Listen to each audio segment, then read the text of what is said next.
This conference will now be recorded. So we're looking at the agenda for Thursday, March 3rd. I'm Kim Robinson. This is Carmen Sargent. The first piece of our agenda. Oh, She's here. she is. Welcome, Megan. Thank you. I'm from the city council meeting. What time does that start? At 6:30. Oh. Is it over already? Yeah, the reorganization meeting. Oh. So the first thing that we were discussing on our agenda this evening as we open the meeting is additions, deletions, or changes in the order of the agenda items. Does anyone have additions, deletions? Isaac? Yeah, I would just suggest that we set the schedule for the upcoming meetings at the end of the meeting rather than beginning, because I think it makes sense for that conversation to be informed by our conversation tonight. Okay. I'm happy to make a movement to do that, or if there's discussion. Does anyone else have any input on that? Okay. Do you want to make a move? Yeah, I would just move that we set, move the agenda item number 3 to after agenda number 5 before the minutes. I'll second that. Okay. Motion passes. We're moving agenda item 1 to after. We didn't actually have a vote. We didn't actually vote. Oh, I'm sorry. It was a motion and second. And Okay, then all in favor say aye. Aye. Opposed? That goes ahead. So number 1 will move to number 5, after number 5, between 5 and 6, right? Number 3 will. So number 3, yes, sorry. Okay, so we can now go ahead and open for discussion.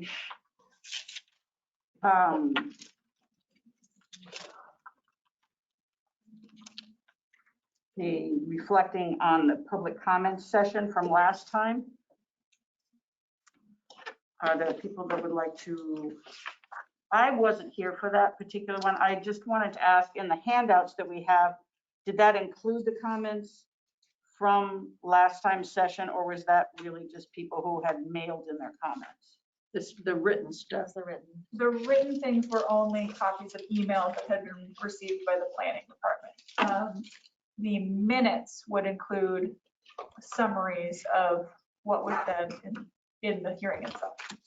In the public comment session, sorry, it was not a hearing. Okay, so do people have comments on what was spoken about at the last meeting? Do we have reflections on the comment section? Should we go around the room maybe? Because I'm sure everybody has something to say. Sure. Did you want to start, Paul? Sure. Well, it seemed to me that it was heavily in favor of us doing nothing, not rezoning the property. And we heard that from people in the neighborhood. We heard that from people who are involved in the Burlington City Council, and from people actually all over the state. So I think if we were to take our direction from the public hearings, we would do nothing and not rezone. Okay, thank you. Carmen, did you have comments? Well, I agree with Paul that I was really struck by the input from the community was really overwhelmingly against this rezoning, and really I felt like it was all pretty well thought out. It wasn't, they didn't seem to be like ranting and raving, just talking about how this had impacted their lives, what's already been done by the airport, and how they felt like the airport actually probably should be thinking about what they could do for us now. So that's my reflection on having been to the meeting and on reading all of the stuff that you very kindly copied for us, Kelsey. That's what I have to say. Thank you, John. I thought it was very good input, lots of participation, which is really important, not only right in the neighborhood, but from around the city is, and that was surprised people from other towns had an interest, which I guess makes sense because they also use the airport and have a concern on that. So I think it was great. It was really good to have all that ideas flow in. I didn't hear a lot of new thoughts, the innovative approaches to what to do with it. I certainly heard lots of concerns as they've had everybody in that neighborhood about sound and smells and all the buffering kinds of issues that I suspected would probably be in that input too. But that was a good dialogue. Yeah, no, I would agree. It was overwhelmingly both the public comments that were at the meeting and the written comments in favor of not supporting what the airport has put forward.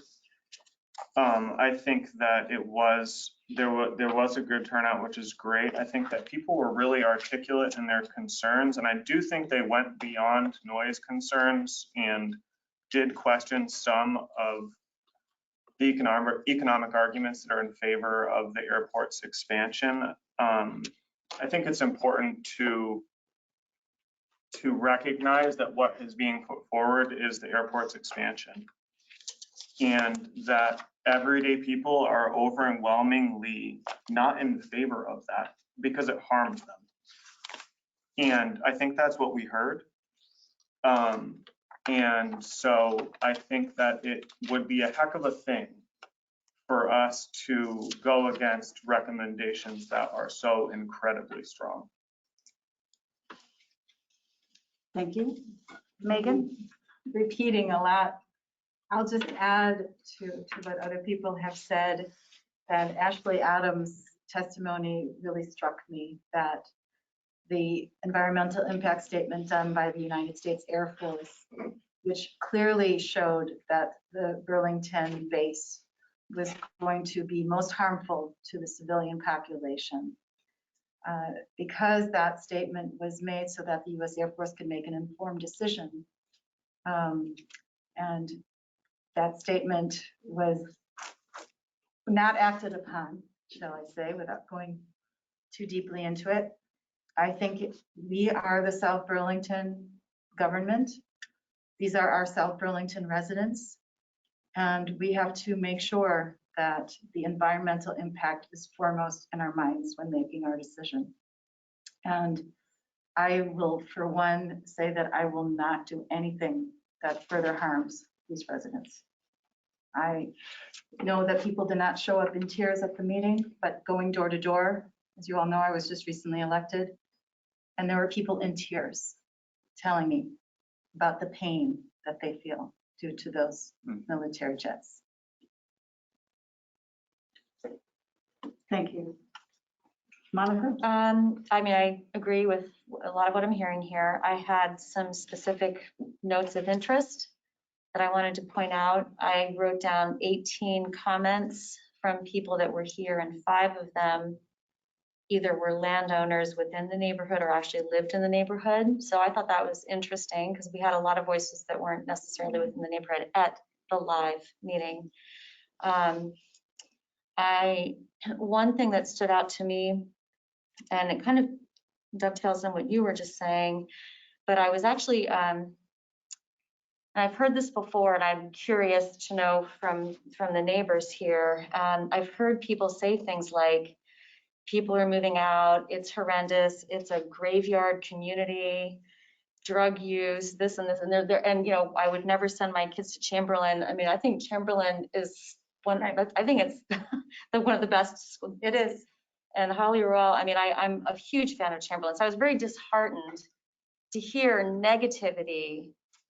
And I'm thinking, but right now you have the most green space. You know, I know that there's the noise, but it was disheartening to hear that. And I don't know if those were statements made to try to encourage, if those were messages saying, please don't rezone because it's already so bad, or are they truly feeling like, wow, this place is just a lost cause And I certainly hope they weren't saying that, but some of the messages that came through was like, oh, this is a graveyard community. I'm out of here. People are moving out in droves.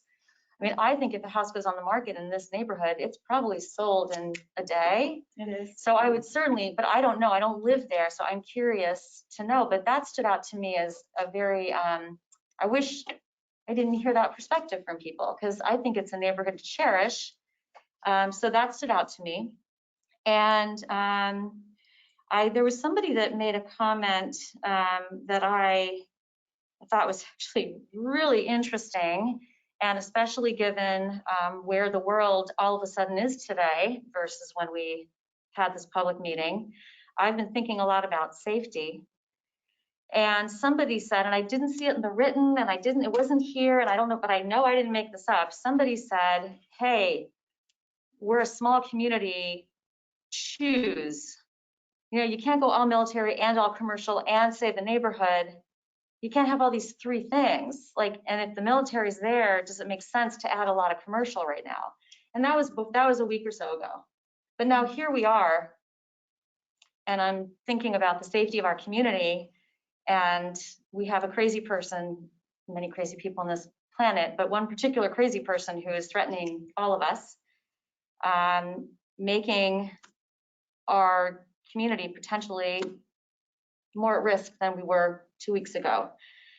I think you guys all know what I'm talking about. I'm talking about the attack of Russia into the Ukraine. And I reflected back on that comment again about, you know, as long as the decision is to have the military presence here, does it make sense to also have that commercial presence? And so that was something that really stood out to me. And as the news of world events occurred, it stood out to me even further. And an example is, which maybe we'll get into when we talk about options, but one example was like, so if we're adding commercial and people can go into, where's the safe, how do you keep the military area safe if you have the public going in for a commercial use inside the runway? I just don't understand the safety, like how that works. So I would need some education, but it became more alarming to me. And hearing that comment I've never heard it positioned that way, and I thought that was really helpful. And also, I really appreciated all of the work that James Lease did with all of his photographs. I was actually very intrigued by some of it. And I did take note a couple times. He was like, oh, this is just a bunch of trees. And unfortunately, I did find out that there were a few particular lots he highlighted. And I thought, all right, I want to know more about those because that looks interesting. But that's all a newly designated habitat block. And it's environmentally sensitive area. So a good chunk of that would have to be relooked at because I think it's actually protected now as of a week or so ago, right? But I appreciate all of the work. I thought that was very helpful to look at those photographs.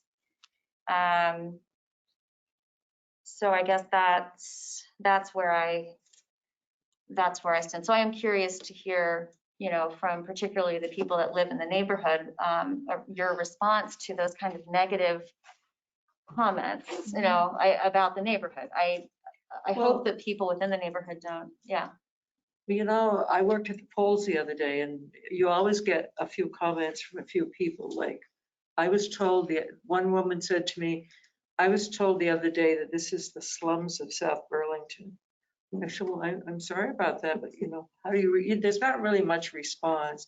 I think some of the negativity comes from when we had that exploration of the F-35 even coming here.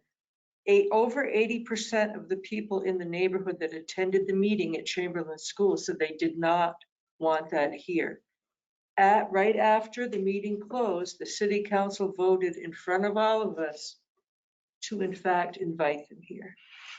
And in a way, I don't feel like they make us safer. I feel like they make us less safe, because if you have fighter planes in the neighborhood, they're not going to come to a commercial airport, an enemy. The fighter planes are going to be a target. So I don't feel they make us safer. I feel like they're actually putting us on the map more. That's just my opinion. So I think there is a certain safety element that they can take their hardware and go somewhere and participate. But that doesn't mean that somebody's not going to come here and target us because they're here.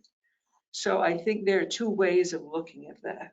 Well, yeah, and I understand. I mean, I agree. I think that that's what I was hearing from people is the But I didn't hear it being nearly as negative as you did about the neighborhood.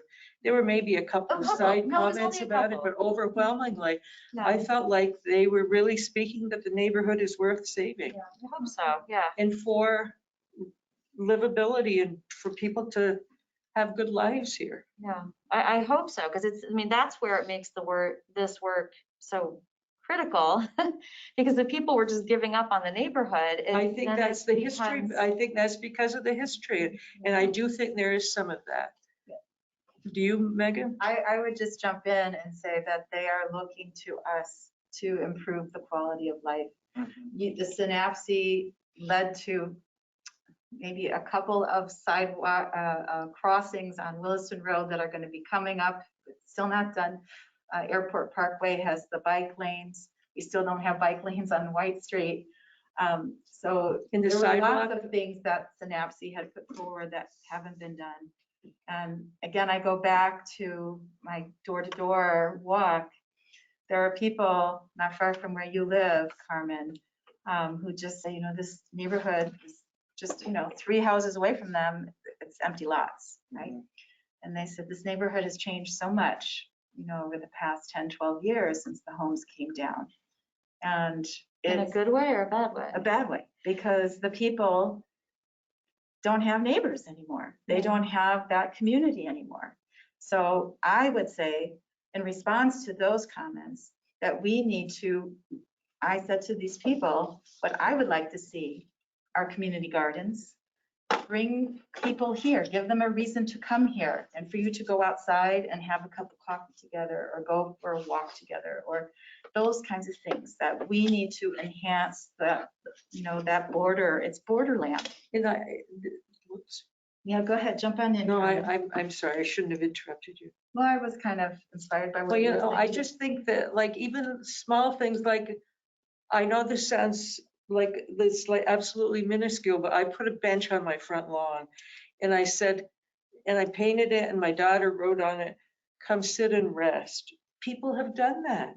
I go out and talk with them. I bring them a popsicle. And they're mostly older people that can't go that far without resting. But why can't we do some of that stuff as a city? We don't have any parks in our neighborhood like you have all over the place, except for our neighborhood, really.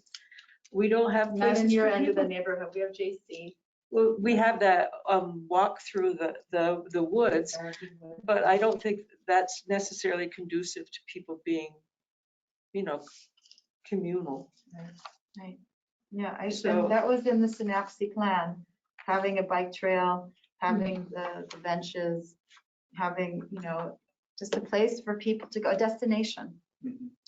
I would say that reviewing some of the things and what people have been saying, one of those things is a lot of these things were recommendations that we had from the Synapse, and then we came back and had a lot more concrete things to say, including having the noise committee that wasn't run by the airport and the military, that was in fact going to be representative of the community, and we could have the people, because they kind of usurped that, and it became an airport thing, and they had a couple of meetings, and then that was And it. they wouldn't call it noise. They had They had to call to it be called sound. the sound committee. And it was just a farce. It was just to say they'd done it. You go and you sit there and there are 3 or 4 military uniforms lined up. How comfortable does that make community people feel, really? So the When things they're that, the ones that are making the noise.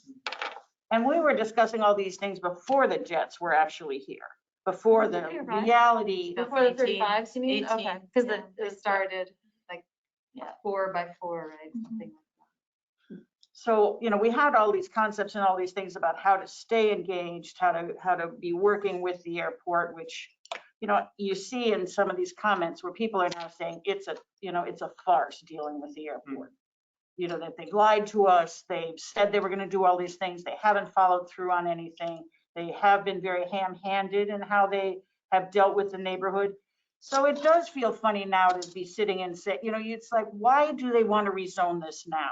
Just because they took all the homes and they figured that was what they were going to get to do, was do rezoning as soon as all the homes were gone, because they did all the work of getting rid of all the houses. So now it's really theirs to play with. I mean, why do we have to sit and talk about what can they do for us? Maybe we'll give them zoning down the road if they give us this and this and this. Why don't they just do that? Why don't they realize that they've already really harmed the community, that they pushed through this despite the fact that the residents were against it? And why don't they go in, like, make it more park, like put in some benches, put in some paths? Why don't they just do that? And then come and ask the city to rezone, like, look, we are being good neighbors. We are serious about Just being like good the neighbors and dispossessed. caring about the people that live around here. Instead, no, it's like, okay, gimme. It's like, how much more can the neighborhood give? I think that's what most people are saying. Most people are saying either just forget about it because we don't want to deal with them, or, can we have a berm, which they talk, those were things that there were all kinds of discussions and things put forward to have sound barriers, berms, so now what is it? Are we just going to have to negotiate every single thing? It's like, we give you this, you give us that. I mean, why does it have to be based like that? Go ahead, Isaac. I think the thing that's really important to ground ourselves in is that the request was to do no more harm from the neighborhood to the neighborhood. And that has to be first and foremost. Looking ahead a little bit, I saw that Brandy has called into question the legality of putting this into parkland. And so obviously this is already used as residence when it's zoned as residential.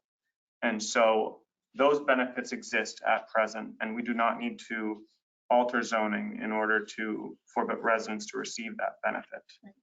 And so I think we need to ground ourselves and do no more harm. And we need to understand that what the airport has proposed is harmful.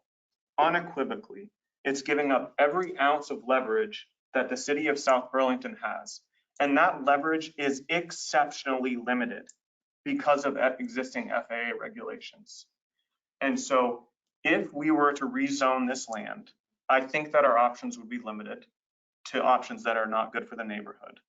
And if we were to rezone this land, we are giving it away to not the city of Burlington, we are giving it away to the FAA. Right. And that's really important to remember. And so the other thing that I just wanted to note is that this, we talk about they as it relates to the airport. It's really important to remember who this request has come from. And it came from the former director of aviation, and it's been backed up by the existing acting director of aviation, Nick. Nick Longo has stated that the mayor of Burlington is in favor of this expansion. Obviously, it's in the airport master plan, which has been approved by no one except for potentially the FAA, which is unclear to me. And so city of South Burlington, city of Burlington have not signed off on this plan that was created for the FAA. That plan exists so that we can have grant funds. And the city, the airport receives an incredible amount of grant funds. And so it's important to recognize what that plan was produced for. We're sort of weighing this plan for the FAA against a neighborhood plan from 2016, which is out of date when you consider everything that's occurred since 2016. We're living in a different world. And so that's the decision that we're being asked to make, and we're being asked to make it in an incredibly compressed time frame. And so we're dealing with probably one of the most complex issues that exists in Chittenden County. An expanding airport in the middle of a climate crisis that has no plan to reduce its emissions, and they want more land. That's what we're being asked. It's insane. It's completely out of touch with reality. It's not grounded in our future at all. We don't, like, the future is not big airports. That's not it. And there is some question as to the viability of electric airplanes, but I think it was really important. One of the public comments was about the ability of electric airplanes to actually replace the aviation that exists. It's not there. That doesn't exist. That's a fantasy. And so what we're dealing with is a plan that is completely out of touch with reality in terms of the problems that we're facing as a society. And we're being asked to harm a neighborhood, to give away all of the leverage in the city of South Burlington has, and give this land to the FAA. That's who we're giving it to. Can I gatekeep for a second? Because I just want to make sure, are we still on reflecting on, because it sounds like you're moving into the next point, which is great. I just want to know where we are. We're kind of doing. But I Yeah. think that a lot of the residents said what Isaac is saying. Yeah. And, you know, and I just add that, you know, we're getting into the next point with regard That's to. what I know. That's what Your question kind of led to it. We were there already. Yeah. Yeah. No, that's Yeah. totally cool. I'll- It's always, I I'll take wait that. till But no, the I'm rest just, of the I'm next just trying to one. follow along here. Because I also do have questions about what's being asked and what legalities We should move there on. are. So Yeah, I just wanted to jump in very quickly. There was this question when I put it on the agenda was a little bit two-pronged. It was a little bit reflections on the substance of what was said, and then also for planning purposes, reflections on how the process went. If anyone had any thoughts about how the public comment session was managed or held, what we need to change for the next one, anything like that, this would be your time to let me know. And you can always send me an email otherwise, but this is a good time to let me know some thoughts you have about procedure and process. I mean, just reflecting into, just for reflecting, because I think I still have questions about obligations, you know, like you were mentioning the, you know, do we have the right to just rezone something as park, you know, and the public didn't know that. We still don't know Oh, sorry, I that. meant actually the running of the public comment session. Oh, okay. Like how it was managed with Okay. members of the public and being remote and time limits and all of those I things. thought it was good. I thought it was good, Kelsey, and the fact that there weren't dozens and dozens and dozens of people. Jimmy Lease was able to fully present all the materials that he had to present. But, and I thought the fact that we had almost as many people that did them, you know, sending emails. I think there were like 14, but there were like 18 people who participated and so together, that's, I felt like that was a pretty sound turnout for particularly, I think my area, a lot of people really don't feel comfortable with some of this stuff. You mean some of this stuff by that? you mean Meaning like Zoom remote. meetings and. No, but none of my neighbors would do that. And they would not do this. So their choice is probably to do nothing. And that's the concern. with And regard that's, to I think what's good environmental about you going impact. around door to door. Is that we really need, if we ever were to consider rezoning, we need to convene there in the spring on those land parcels. Have whatever, cookies, tea, whatever. Have it needs. right at the school. A potluck at the school's fine, but yeah, we need to get the people who will not come out. And it's because they feel that it's hopeless. I think that's what you heard in those comments. I think I have a question for Kelsey and anyone who has experience with this in the past, which is, it's like, yes, we had a good turnout, but what is a good turnout? I mean, how is the Development Review Board going to see it if we have heard from 50 people out of a potential, how many are there in the, you know, voters are there in the Chamberlain neighborhood? Pretty good, Kim. Yeah, the Pardon? number that you got, both verbal comments and written comments, was actually a pretty solid turnout. So there isn't like sort of No, a threshold of you want to hear from 10% of the population? no, not 10% to come. not in any. Especially when only like 21% come to. I was gonna say. Hey, but here's something I would say though, because it really did stand out to me that 5 of the 18 were actually residents or landowners. And next time we do something, I'd like to give the residents and neighbors priority in answering maybe. I don't know if that's fair or not, but I want to hear everybody. To give the neighbors and the property owners, like the Ashley Adams, I would consider, you know, a part of that. Give them the priority and just so that we're all clear, like I specifically made notes, okay, neighbor, this comes from this town. I wrote down the When- towns they call. Right, I'm just saying though, I think giving some kind of special in the time or something that says, we want to hear from the neighbors and we want to hear from the greater, but I think that might be helpful. But do we want to, Because it I might mean, encourage people. are there other ways that we can do this? Do we want to actually send out some kind of an informational piece where we ask people how they feel about some of these things as a prelude to the next meeting, or as a prelude to actually looking at the site, or? Yeah, it's hard to say, is it it's tempting to want to send out like a written survey or something, but those also don't get returned in a fairly, very high participation rate. So it's a little bit hard to guess what's going to happen.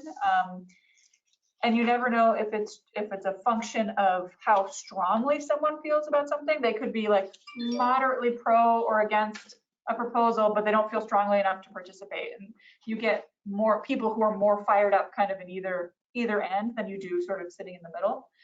So it's very hard to read that general consensus of sort of the middle of the road thing, because those people, you're just not motivated to make the time or effort when you're not feeling as strongly about it. So it's hard to know. It's hard to tell. So I just wanted to say, I think if you can check this, Kelsey, that Cindy McGouch, I'm not sure how to, Lime kiln, yeah. said that she would like people to, I think she said she wanted people to identify themselves If we before could they just- speak. To Cindy's point, if we could just go once around the room and just state your name, that I think would be helpful. So just, I'm Paul Engels. I'm the planning commissioner. Can you wave or something? Because the map. Paul Engels, planning commissioner.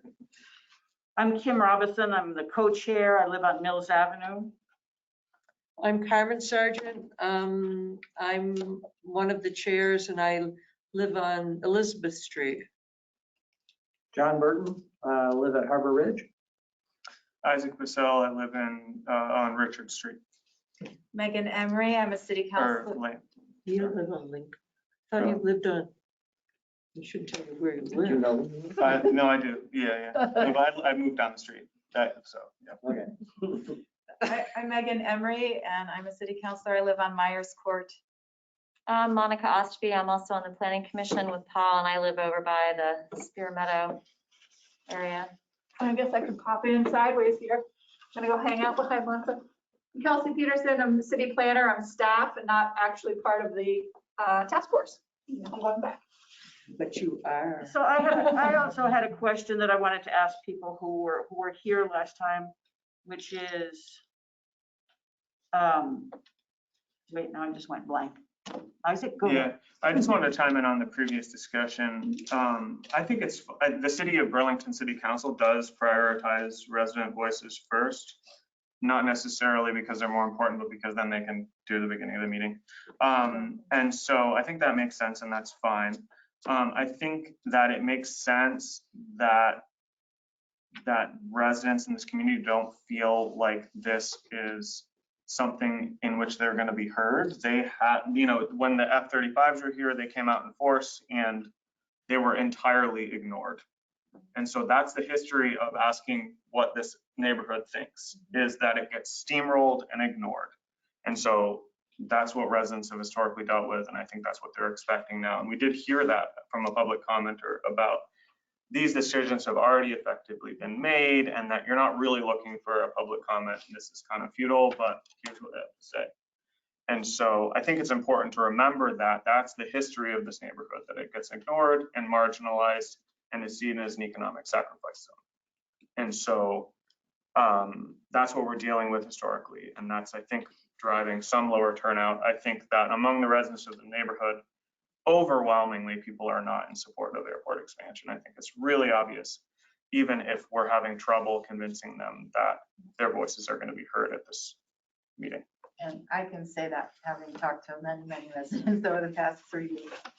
So I had another comment to make about, again, I thought Jimmy Lee's going ahead and presenting us with the maps and having done the tour of the airport, which we had discussed initially and said, well, maybe this isn't within our purview.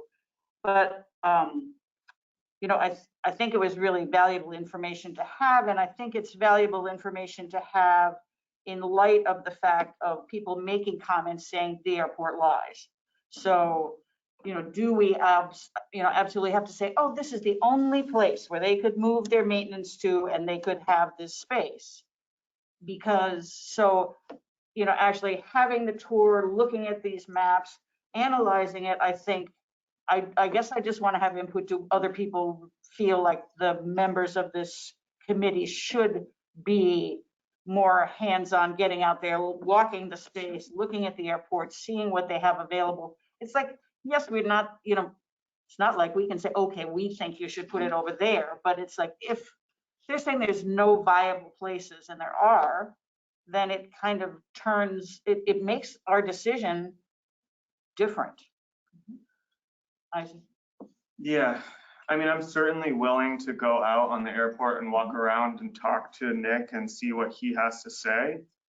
I will say that I think that it's the city of Burlington's responsibility to provide that information in a transparent way, and that Nick is not the city of Burlington. I think it's really important to remember that the people that are actually in control of this airport is the Burlington City Council. And as far as I can tell, they have not weighed in on this issue. They have not weighed in on their approval of the airport master plan. There was a recent resolution in front of the City Council that was supporting airport expansion, specifically around general aviation, which, as we know, is related to this 11-acre site. And that resolution ultimately did not go forward, in part because the progressives were prepared to block it. And so we had progressives who survived with their majority or plurality on the city council and have the ability to block things. And they have already blocked something relating to this land. And so it is unclear to me what the city of Burlington wants to do with their airport. It's clear to me what Nick Longo wants to do, and Nick has implied that the mayor supports that, but the mayor and Nick Longo do not control the airport. And so it's important to recognize that context, that Nick might believe something, or they might have created a plan for the FAA that says that a corner of this building has got to go on this lot, which is very convenient. It literally is maybe less than a quarter of the building that they're proposing, this snow removal equipment building. It's just barely on the property. It's almost like designed as though they were trying to get this rezoned. Maybe we'll take a corner, maybe we'll take a little inch, you know, and rezone the whole thing. We'll do whatever we want with it. Now, it's completely unclear to me if the city of Burlington City Council intends to attack the Chamberlain neighborhood. I don't think they do. I think that's what Nick Longo's trying to do. He wants to expand into our neighborhood. But what does the Burlington City Council really want to do? Because that's the deciding authority. I don't even think we're considering a request from the property owner. We're considering a request from the property owner's employee. Okay, that's what's happening here. And so it's just, the whole thing strikes me as completely ridiculous. The idea that we'd consider an employee's request as to what should happen to this land is absurd. Interesting. Yeah. And they have no authority to do anything they've requested to do. That would require the city of the finance committee and then approval by the city council for these budget expenditures. No such approval has occurred. No such discussion has occurred. So it's just sort of like, yeah, okay. So we should consider this request from the airport that has no apparent approval from the relevant authorities. Okay, I think. So sorry, but that's where we're at, and it's just nuts. And I think you have some excellent points, but I think we need to move on at this point. Carmen, did you want to speak to that? Now you know it's gone. I think it was that I think Nick Longo is the mouthpiece for the mayor. Mhm. And so I think you can't look at Nick Longo as having nothing to do with it. I think would be the logical person if we asked to have a tour to take us around. Mhm. The mayor's not going to come out here and do that. I mean, really? I think these things also speak to what Monica was saying, as far as saying, you know, when she was talking about the person who said, you know, you can't have it all. You can't have the commercial, you can't have Military. the military and also have the neighborhood. And that's, I mean, philosophically, part of it is that it's like, why do they want to keep getting bigger and bigger and bigger? You know, it's like you can Because go it's in free these little money. airports out in the Midwest that are near national parks, and they're small and they stay that way. I mean, it's not like the places people are going in Vermont are getting bigger. You know, Stowe is still just the same size mountain, you know, the same. It's like, why does it always have to be bigger and more? You know, why can't it be preservation and enhancement of what already exists? But any other comments? Just one quick point with respect to the mayor. It's not that Nick Longo isn't the right person to tour us. He obviously is. It's the question of who has the authority to actually execute a plan to expand the airport, and it's not Nick Longo. So. No, I realize that, but Yeah. he's the mouthpiece for it, and he's the For the mayor, representative who also for it. does not have the authority. And also, you know, they aren't going to go to the voters for money for this. They're going to get the money from the FAA. This is not going to be anything that is, are you kidding? They're not going to, they can't even find money to build the high school. They're going to get money to put up hangars on the airport. And that isn't going to, I shouldn't get going. No, but I think that's actually an important point, because the city council does approve FAA grant requests. So there is an authority. The thing is that they're not going to get taxpayer money directly from the city of Burlington to do this. But the city of council may weigh in on whether or not it's appropriate to expand the airport in the middle of a climate crisis into a working class neighborhood. And I think that they may weigh in one particular way, given the fact that they're controlled by progressives. And so I think it does call into question the authority of the individual who has made the zoning request, and whether or not that actually represents what the owners of the property desire. That represents what an employee and potentially the mayor desires, and not necessarily what the owner. So just making that distinction, I think it's important. I have a question. When they create the airport 10-year, 30-year plan, do they ask anybody from South Burlington anything about it? Do they weigh in at all on what their plans are? They're supposed to. They're supposed to have public hearing. They're supposed to have an open house where you come in and you look at the plans, and they're supposed to. And that should happen. They do. I just never hear about it, and I live in the neighborhood. So it's like, I don't know where. Council should hear about it, and we haven't heard about it with this master plan. I've only heard about it through this task And force. they'll use the pandemic as the reason. I'll follow up. Well, it was pre-pandemic, and they did have meetings, but it's just like, it's so poorly publicized and attended. Effectively, Recently, there's Isaac? no, I mean, the plan was started in 2019. And so I think that the development of the plan was pre-pandemic. But it was also set up so that there were stations, Right. and you never go and have a big meeting Oh, because the former airport, what's his name, was trying to control the dialogue all the time. Because he didn't want any, so if you break the crowd up enough, you never really get direct, you don't have a whole crowd. It's not a democracy. So you keep breaking them up into little groups. You go from one place to the other and people talk. And that's all you do. And he could say he had a public meeting. Exactly. The intent is not to receive feedback and change the plan as a result. I'm gonna check So that out. I'm excited to hear about this from Brandy, about this proposal, because I think we all are going to have a lot of questions for her. So And can I just actually jump in and just a quick clarification about what we're dealing with here? This is not an application for anything specific. I think the way that it was presented was with a conceptual plan, but this is what our concept is, this is what our master plan says. What this task force is tasked with dealing with is a policy decision about this piece of land, about the 11 acres. And it pulls in all of these other things.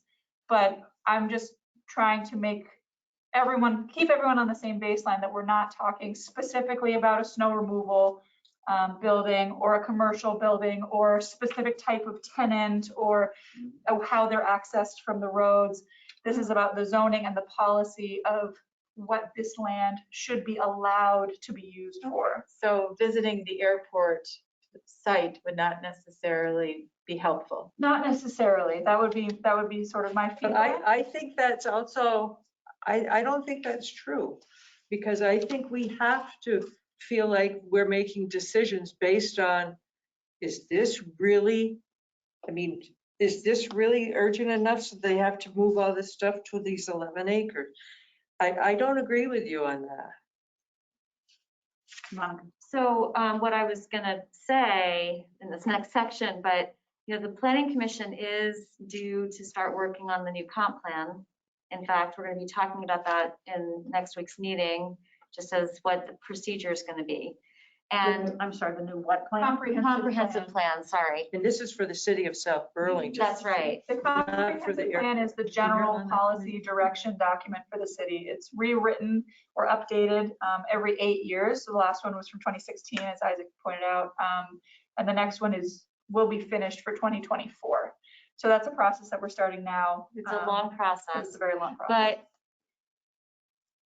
But, and because the last comprehensive plan happened to be complete just before the synopsis report was finalized, it defers to, in my opinion, I don't know legally, but it defers to, it says, get a report from the neighborhood.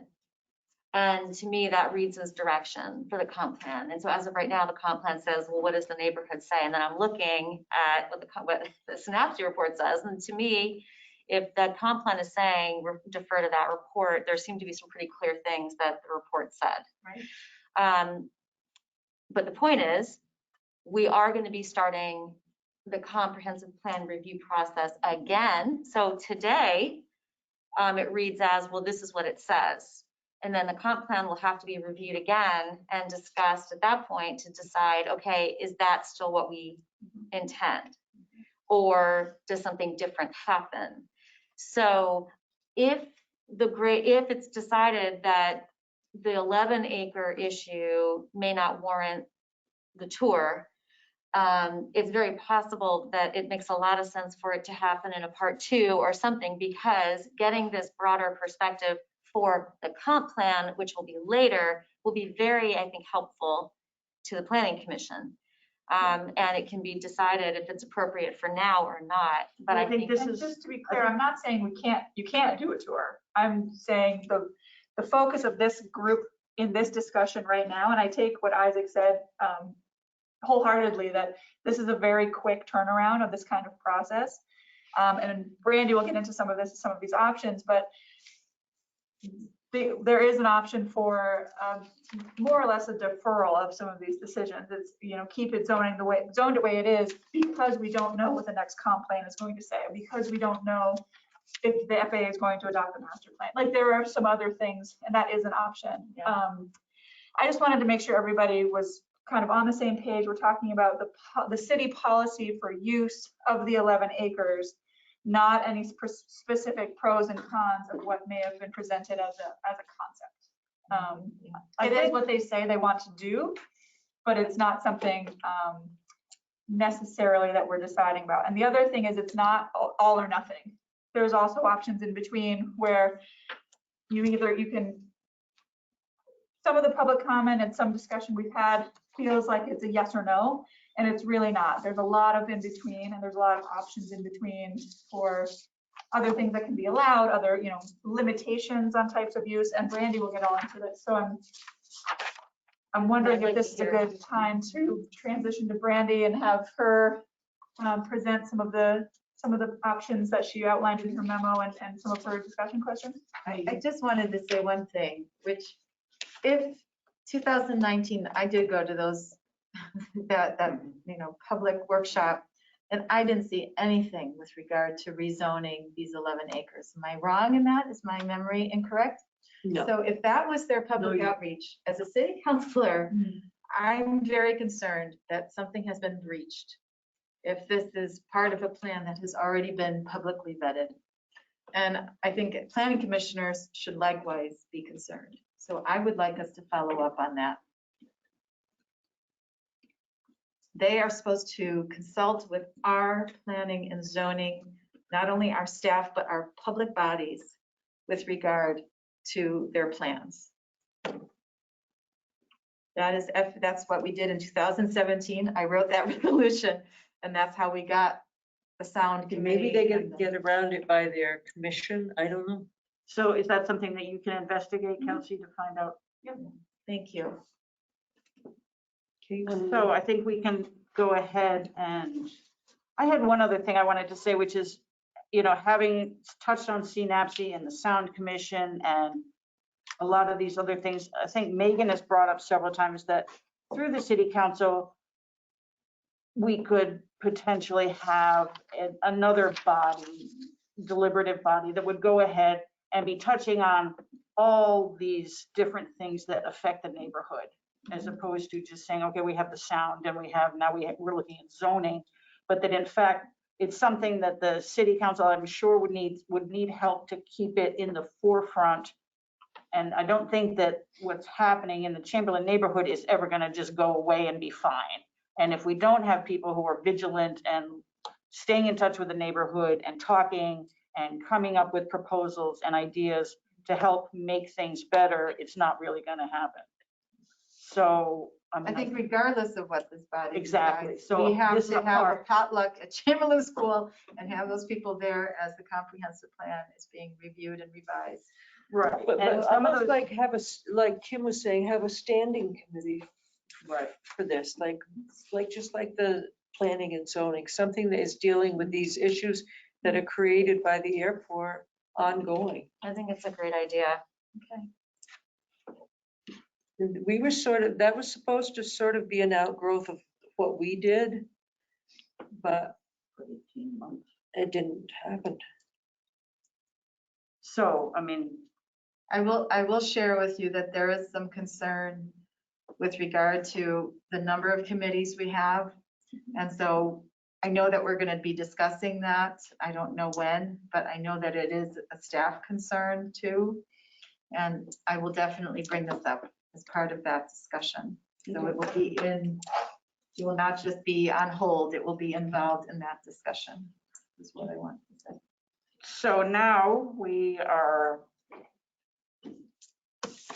way behind.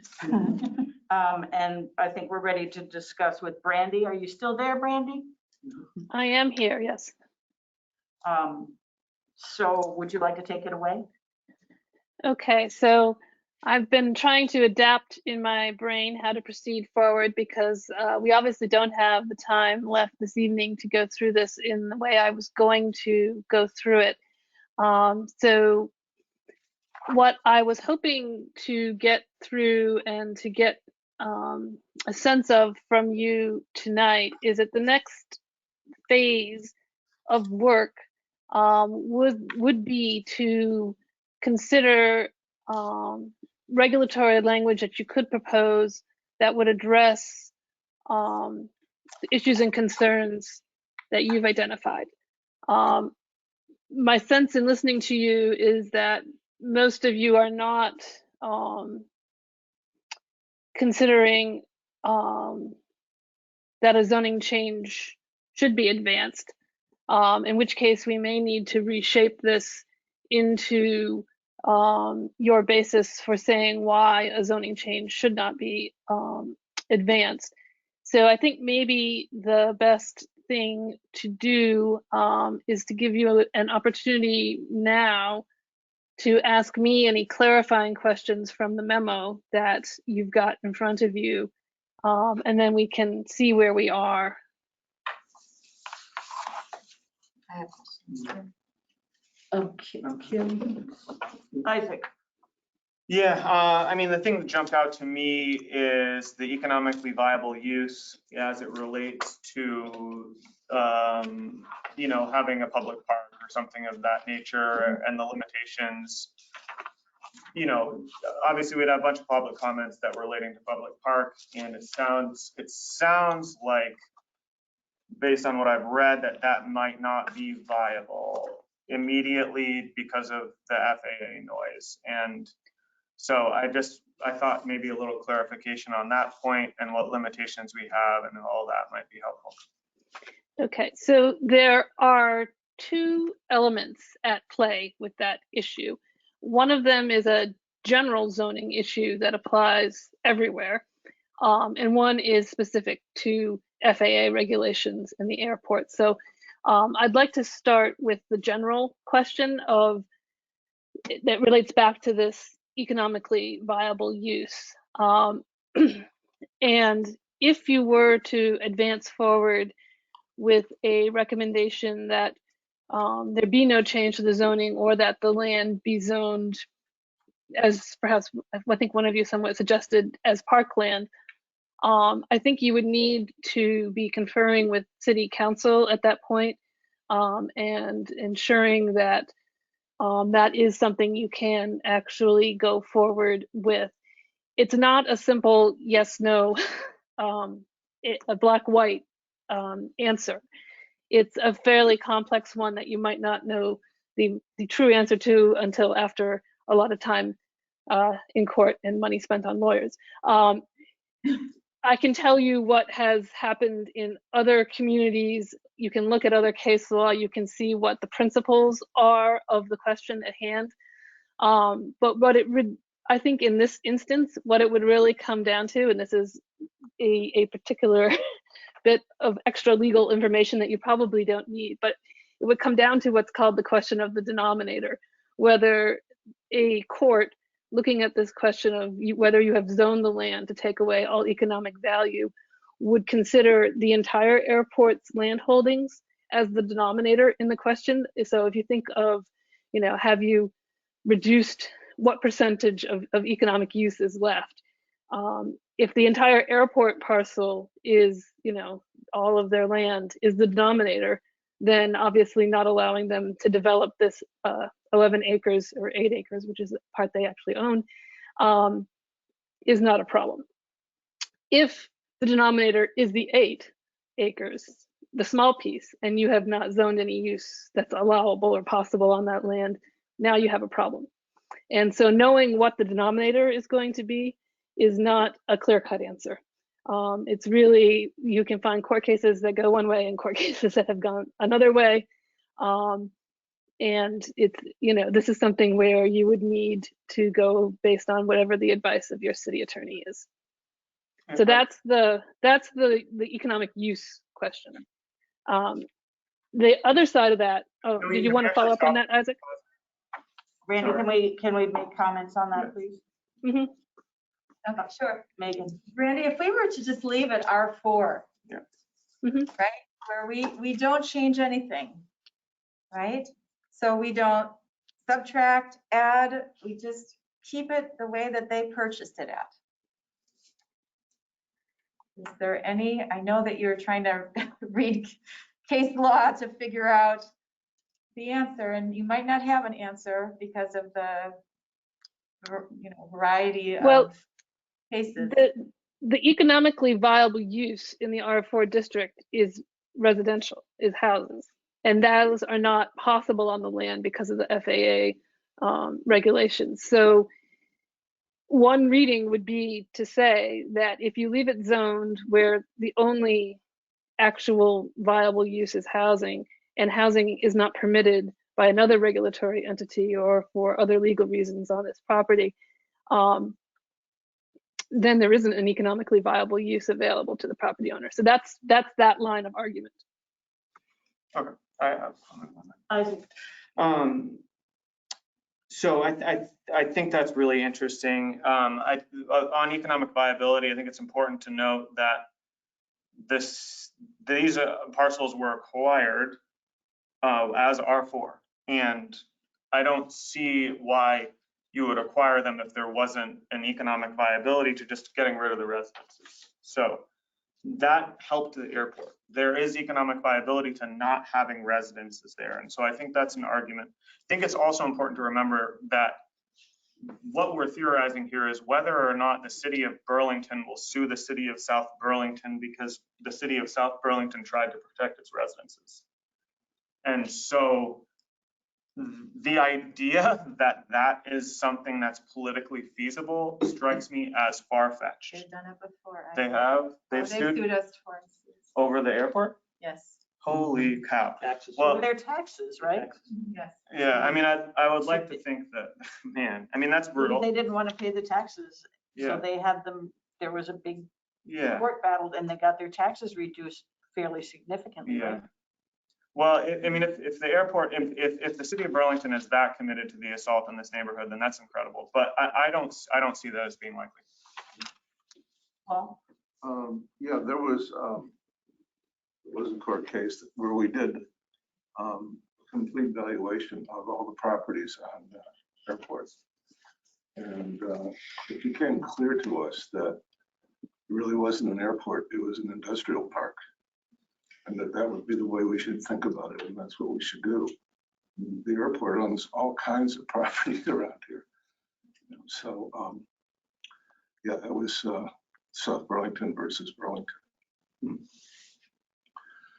So I have a question. So I guess it kind of relates to the denominator.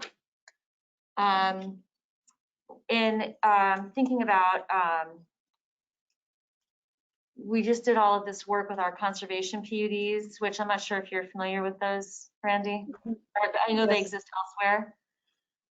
So I was wondering, and this may be for more of the longer term conversation that happens with the comp plan, but so first of all, the current comp plan is saying defer to the Synapse report. The Synapse report specifically lists for this area specifically a multi-use trail and maintenance of views. So basically the comp plan is saying that we are to manage the land to protect the neighborhood, to create a multi-use trail, and to protect the views. Knowing that there is this potential legal concern about the value, I mean, I guess I'm just throwing this out here, but you're here, so your feedback. If there was a situation where in order for the city neighborhood to enjoy an 80% conservation easement where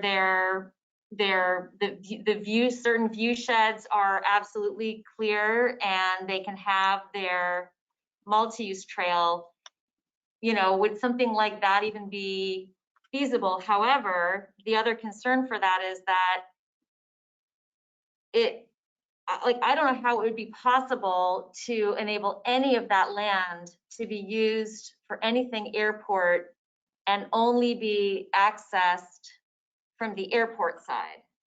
To me, that is creating a safety concern because you're going to have vehicles and strangers, people going onto the runway. And I don't understand how that works. So can you help, is there something you can help me understand with that? Yep. Okay, so there was a couple of issues there. So I'd like to hit the one with relation to the recommendations of the Chamberlain neighborhood plan. So that list, the bulleted list of 3 items that you just read off. So what I would say in response to that is that those are planning policies. They're not land uses. And I think this is also a bit what Kelsey was getting to as well, is that the zoning request is a question of how the land is going to be used. You can preserve views while encompassing a wide variety of uses, or you could have pedestrian, access in the pathway, despite having a wide variety of uses on the property. So I think that's one thing to think about in terms of what the plan is saying it wants. It's really neighborhood amenity. Versus the question of how the land itself is going to be used. So those, I think, are 2 things. And then the question with regard to access. So I think I brought this up in the status memo. I can't remember the section number, but and perhaps, yeah, I think I did mention it in the status menu. memo. So the airport has essentially 2 levels of security that operate within it. And if you think about this, it makes sense. There's the part of the airport where the planes are, and you have direct, people who get to that part of the airport have direct access to planes. You're out on the runway, etc. So that takes one level of security, the highest level of security to get into that. And that it actually, if you were to look at that master plan and the way they describe the areas of the airport, that's what the airport operating area is. It is that highest security zone. So the other areas of the airport have a lower level of security. So that's like as a passenger when you go in to the terminal. And in the old days, it used to be an even lower level of security when you could go to the airport to have lunch. Not so much anymore. But so there are 2 levels of security that are ongoing in the airport, and so there could be like there are at the other end of the airport. So for instance, shipping type businesses, right, that receive cargo via air.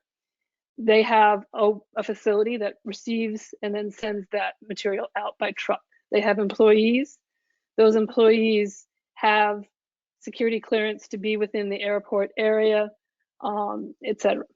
But they have the right level of security depending on where that building is in relation to the which part of the airport it's in. So that's how you could envision this land being developed and being accessed internally from within the airport. There is, a vehicular way that runs along the, fairly much follows the perimeter fence. And so it is conceivably possible that the airport could use the land without it being accessed directly from Airport Parkway. They could access the land internally.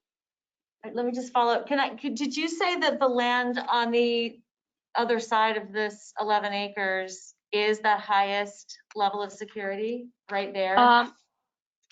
So if you were to look at the airport's master plan and look for the area that they have drawn out as the airport operating area, it actually encompasses this 11-acre area. So when they drew that new boundary for that, they brought it into this area, which would suggest that they are intending to bring the perimeter fence essentially to enclose this area.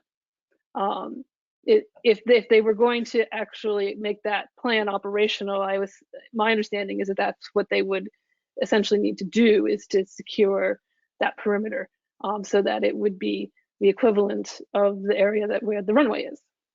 From a security perspective. Can we have Megan? We have a few comments now, Brandy. Megan, do you want to start? Brandy, the page 5 of our packet, page 2 of your memo. So right at the very beginning, you ask us to consider whether, if airport use was extended to the subject area, applying the existing standards would adequately achieve the purposes of the city's land development regulations too.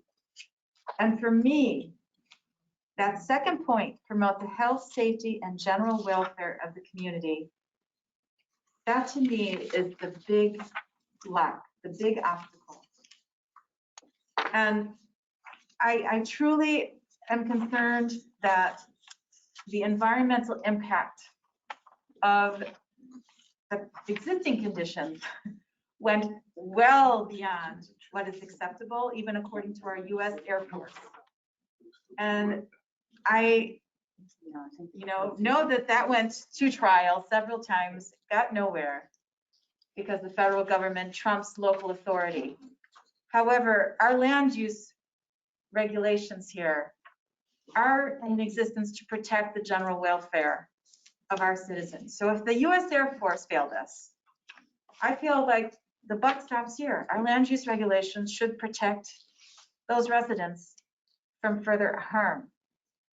Because whether or not there's a building blocking a corner of my view is nothing compared to the noise and the exhaust and the other things that are going to be right there. They are the front line of that without any protection.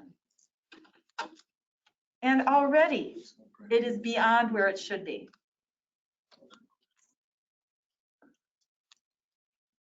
How does that match up to this economic denominator here? Because money cannot trump all. I'm sorry. That EIS, it didn't say how much money would the space give to Burlington or South Burlington. It was, what is the environmental impact? That's what was determined here to be the most important factor that was denied, but nevertheless was the most important factor. Okay. Randy, did you? I don't really know if there was a question in that to respond to, but Compare, how does it weigh to the economic denominator? I don't think it's a legal question. Yeah, Lawyers. Yeah. So maybe, I don't know. yeah. I- So, I mean, the purpose of your zoning at its very foundation is to protect public health, safety, and welfare. That is the fundamental reason that municipalities are allowed to regulate land use. But that is balanced against private property rights in 1-to-1? US law. Huh? 1-to-1? Probably property rights is got more than one at this point. In which it swings, it's a pendulum, and they push back and forth against each other. I would say since the decision that economically viable use comes from, that's a case called Lucas versus South Carolina I think the Coastal Commission of South Carolina or something like that. That's from the early 1990s. And that was a big shift. That was a Supreme Court case and was a big shift in what constitutes a taking. And that law has been further cemented in the years since. And it was a pretty seismic shift in terms of what constituted a takings. So it's not necessarily static and permanent, but those two forces are working out against each other in many cases. And over time, court decisions move that line. John? I have a question about whether we as a group can request that they don't do parcel by parcel for rezoning, but look at all the land that was acquired through the program as a whole, so that we're not doing a meeting like this every 6 months when they take another small parcel and want to rezone it. Is that possible for us to say, give us a plan for all the parcels, that they utilize the rezoning request for all the parcels rather than just one? Kelsey may want to speak to this as well, but that is a recommendation you could send back to the Planning Commission, is that you don't think that it's ripe to consider just a portion of the land, and that your recommendation is to wait until such a time that a comprehensive review can be done and policy decisions be made. And that would be a valid response. I believe the Planning Commission, and those of you who are on the Planning Commission can weigh in on this, made a decision to not pursue that right now because of the fact that you have the other regular zoning changes in progress and the master plan work coming up. So I think that my perception, in having talked to Paul like almost a year ago at this point about this question, when it was still being debated as to whether to look at all of the lands or all of the noise land or just this individual area that was requested to have changed, was really kind of based on bandwidth in a way, and the ability of the city to take on that larger project right now. Would the decision on this parcel have any precedent for the other parcels? No. No. Well, except from a city, Right. yeah, I mean, like, because once, like, how do you, if you will ultimately have a large plan and you've already done something, exactly. how does that upset or complement Right. something, so it kind of It, could, yeah, I will say it's difficult to undo. yeah, it'd be difficult to undo. But it's But not impossible. Not impossible. I always And- like to say that we don't carve the law in stone tablets anymore. Right, and that's what we deal with any of these regulations. A zoning change is similar to a change to the land development regulations, that it's all an iterative process, that if in a year or 2 years or whatever it is, the decision is made that zoning no longer serves the policies of the city, that's something that can be changed. But it's really hard to undo something like that, isn't it? I mean, right now you're considering undoing R4. So every decision is undoing something else. Yeah, but if there's a building put up, it's totally different. And if they, Well, the building, yeah. Yeah. That's the building. Yeah. how are they gonna undo that? You can't. Well, you don't undo something once it's built. You may not allow more of it going Unless you buy forward. it out, destroy it. There's a legal concept called a non-conforming use. It's more commonly considered a grandfathered use. If you change the zoning on a piece of land that has an existing use on it, like a commercial building or a house or whatever it is, the new zoning does not mean you have to tear down what was already there. You can't expand it. And there's certain limitations on how you can change it. But it doesn't mean if you go, like if someone came in and said, well, we're gonna change the zoning of city center and it all has to be a field now, the city doesn't have to knock down this building. Well, and that's, sorry, that when I was talking about this conservation easement concept, I actually was thinking long-term in that I wasn't sure what we're supposed to end with today. So I had one option that I was just exploring. And if you just picture the whole 11 together and you take 80% from from Airport Parkway or, Kirby Road going towards, and you leave like a 20% along the perimeter. And we were able to say, if you do something within that 20, this 80% needs to be permanently conserved, cannot touch it, and you have to reforest it. Conservation easements are a completely separate thing. There's zoning and zoning for open space that can always be changed. A conservation easement is a legal, it's considered a stick in the bundle of But property couldn't rights. that be like, Yeah, they I wouldn't mean, allow it. well, I mean, if they want A and they have to take B to It's go along inconsistent with with it. FAA regulations. The land, yeah. So you can't just sort of say, oh, we have a new law we want to have you deal with. I mean, They would shoot it down. I presume their regulations are trumping a lot of Is the that- things we would like to do. So- I think A conservation easement is the same as selling your house. Yeah. You're selling the rights to develop that piece of That's property. right. So that the airport would need to approve it, the FAA would need to approve it. And it's just something that, it's not something that can happen unilaterally from the city side.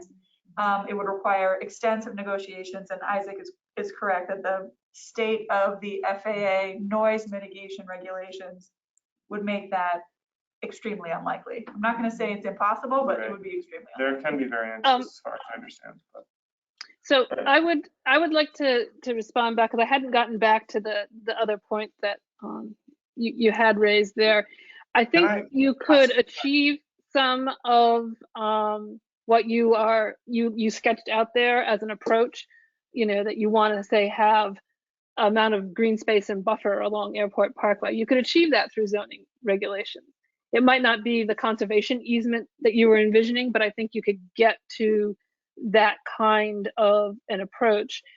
Kimberly, back at the very beginning, you had said, you don't really want to do it as a give and take, but to be frank about it, that's how you get anything.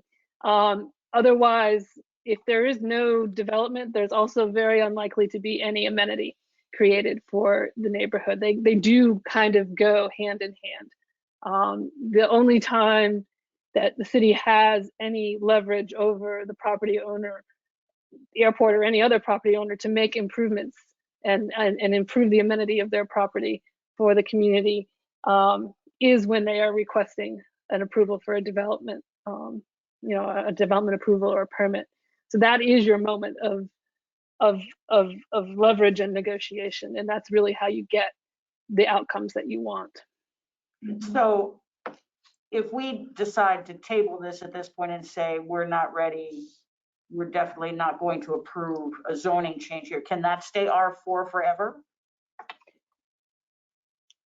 I mean, that's That is a question for your attorney, but as a planner, my professional advice would be probably not. Okay. But your attorney is the one who has to answer that. Isaac. Yeah, so it strikes me that that is just a critical point, and that we need the council to give us professional opinion as to what our options are. I think it sounds like is it an open question as to whether or not we could leave this alone? Is there an economically viable use question? You're saying we couldn't do it indefinitely, but then you're implying that maybe we could kick the can down the road, or if there is a question, then we need attorney's advice. So I think, Isaac, the point that you raised before, that you're probably not, in imminent danger of the city of Burlington suing you, is probably true. But, are you on thinner legal ice than you want to be, and your city council wants the city to be? That's the question that I think is before you. And how long that situation could be viable, and you can make a reasonable argument that the city is in the process of doing planning, or is in the process of doing other things that will lead to being in a position to make a decision on this matter.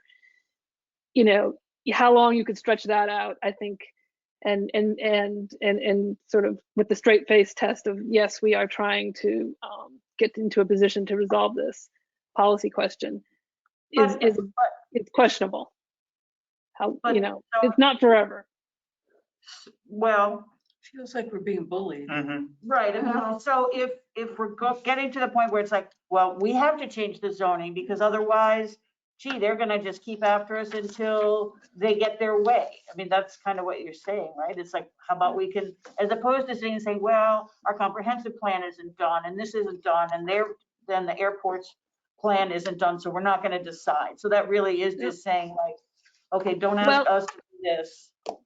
The point I was trying to raise in the policy memo is that airport use is obviously an economically viable use of this land, but it's not the only one. And so there are other ways the land could be used. They would mostly likely be commercial uses, and they would be non-airport commercial uses. They would not, they would be private businesses of some sort, not within the airport.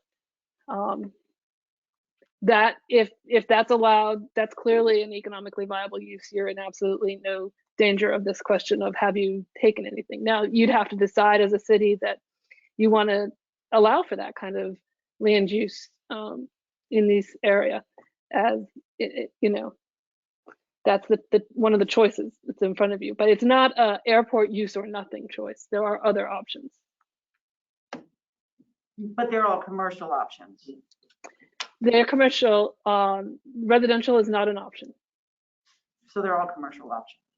But just to clarify, there are options that are commercial that are not big square buildings. There are sort of lower store height restrictions. That's what I was just lot going to get coverage at. restrictions. There's all kinds of things that if you look across the city, there are commercial zones that allow for all kinds of variation of uses and building size and building type and all kinds of different things that already exist in different parts of South Burlington. So commercial, I'm not arguing one way or the other. I just want to point out that commercial is not necessarily one size fits all. There's a lot of variation inside of commercial use. And that's exactly what I was going to get at. It's Megan speaking, Brandy. It's again, page 2, the building improvements, where you wrote here, zoning can be used to regulate the location and size of buildings. This is accomplished through setting dimensional requirements. So, just like Kelsey was saying, that it could be the height, I'm assuming, right? It could be the square footage. It can be the lot coverage. The lot coverage. Yep. And I think, as a city councilor, not wanting the city to be sued, again, that's worthy of our consideration.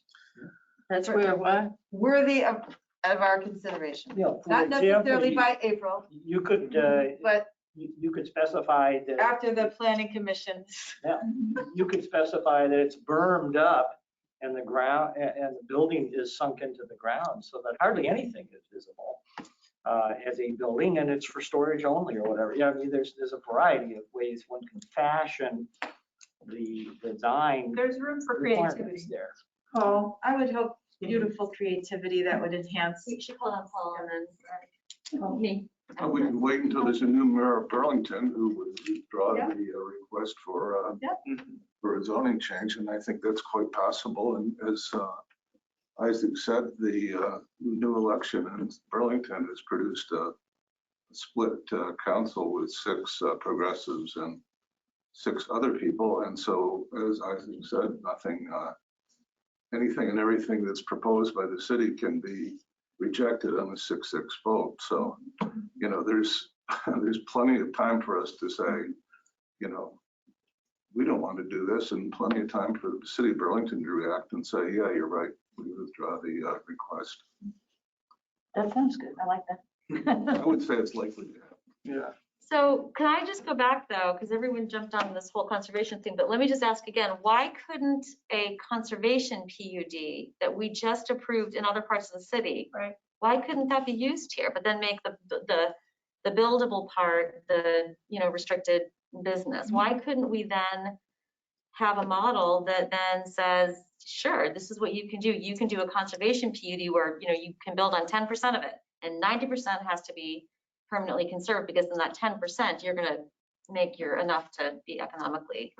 I haven't looked at specifically using the conservation PUD tool and what that would mean for sort of implications in the rest of the regulations. So I can't speak specifically to that, but requiring things like a low amount of lot coverage as a low maximum lot coverage is very possible. Requiring larger site amenities, like we were just discussing, you know, that's also, or civic spaces, that's very possible.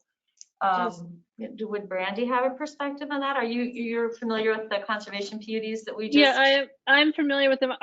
And this might be a question for you, Kelsey. I have to say that I didn't read your new language in detail yet. So does the city actually hold a conservation easement, or do you just write it into the decision and put it on the plat that the open space is set aside? This open space is tagged, and I believe there is a legal right, a legal conservation restriction. It's not phrased exactly as an easement, but it is Okay. something that needs to be clarified. Okay, well, this is getting into land use law detail that we probably actually don't need to get into in the meeting, but there are different ways of structuring those types of arrangements. I think you could get it to a zoning approach. I don't think a conservation PUD, as it's sort of conceived of for residential development, is probably the best way to fashion it here, just because of the setting and the scale and such. And also the fact that there really aren't sort of the important natural resource fact features to help prioritize what land. So you're really actually more focused on buffering and setback from the neighborhood. And so probably getting at that in a different way. But you could end up with an outcome whereupon only a small portion of the land could be built on. Isaac. The one thing you actually, though, I do actually want to add one thing. You can't necessarily mandate that there has to be public access to the open space that is created as a result of those types of regulations. You can require that there be open space. You cannot require that there be publicly accessible open space. That's something that the landowner has to be willing to do. But we could use our streets to make gardening plots, couldn't we? You own 2.5 acres of this land. You can do whatever you want with it as a city. And one other idea that came to me, because when you look at where that land is, it's a little bit, there could be a potential land swap. Yeah. to make it in a better location. So, because you're, the right of way that the city owns is kind of stuck in the, Right.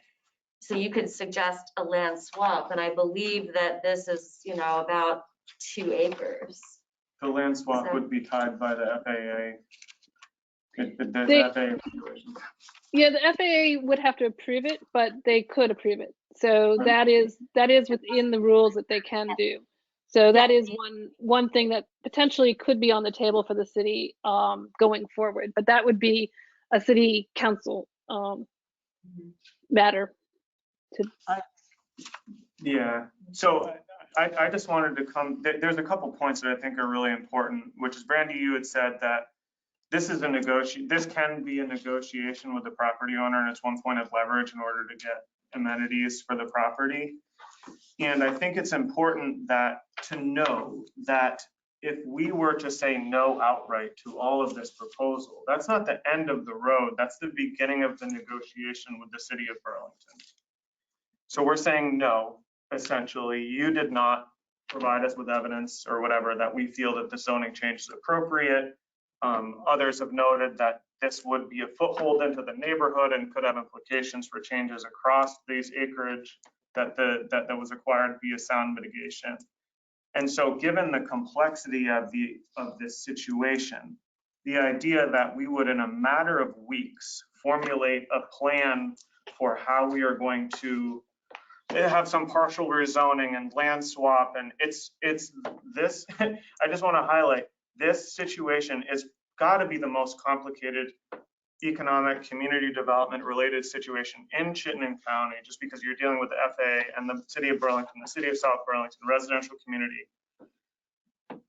The idea that we have the capability of figuring that out and making the right decision as to how we should be changing land development regulations and what the legality of all of that is, I think at this point, the best thing that we can do is say, full stop.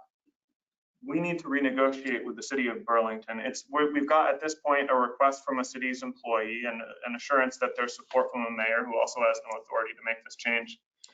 And so this is the very beginning of the process. There has already been skepticism expressed publicly at the city council and of Burlington.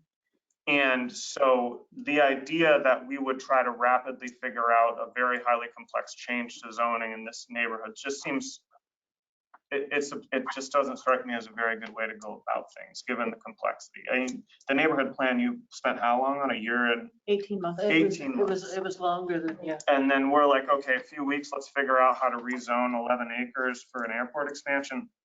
So Man. I would just remind that this is a task force that has to make the recommendation to the planning commission. You have 2 of us here, and I think there's a lot of support, but my point is, the planning commission does make these regulation changes a lot, and will need, to understand that, and they will learn that from us. They will learn it from whatever form of recommendation this task force offers. But there are five of us. How many of us are there? 7 of us. And It's unclear whether our recommendations will be. no. I mean, It sounds like think there's gonna better. be a fair- I think there will be a lot of support. My point is, you're saying a couple weeks. It's actually, the planning commission has asked for this task force to give thoughts in a couple of weeks, and then the planning commission will take it up in the time, and then we have public hearings. So just a reminder that It's 6 months.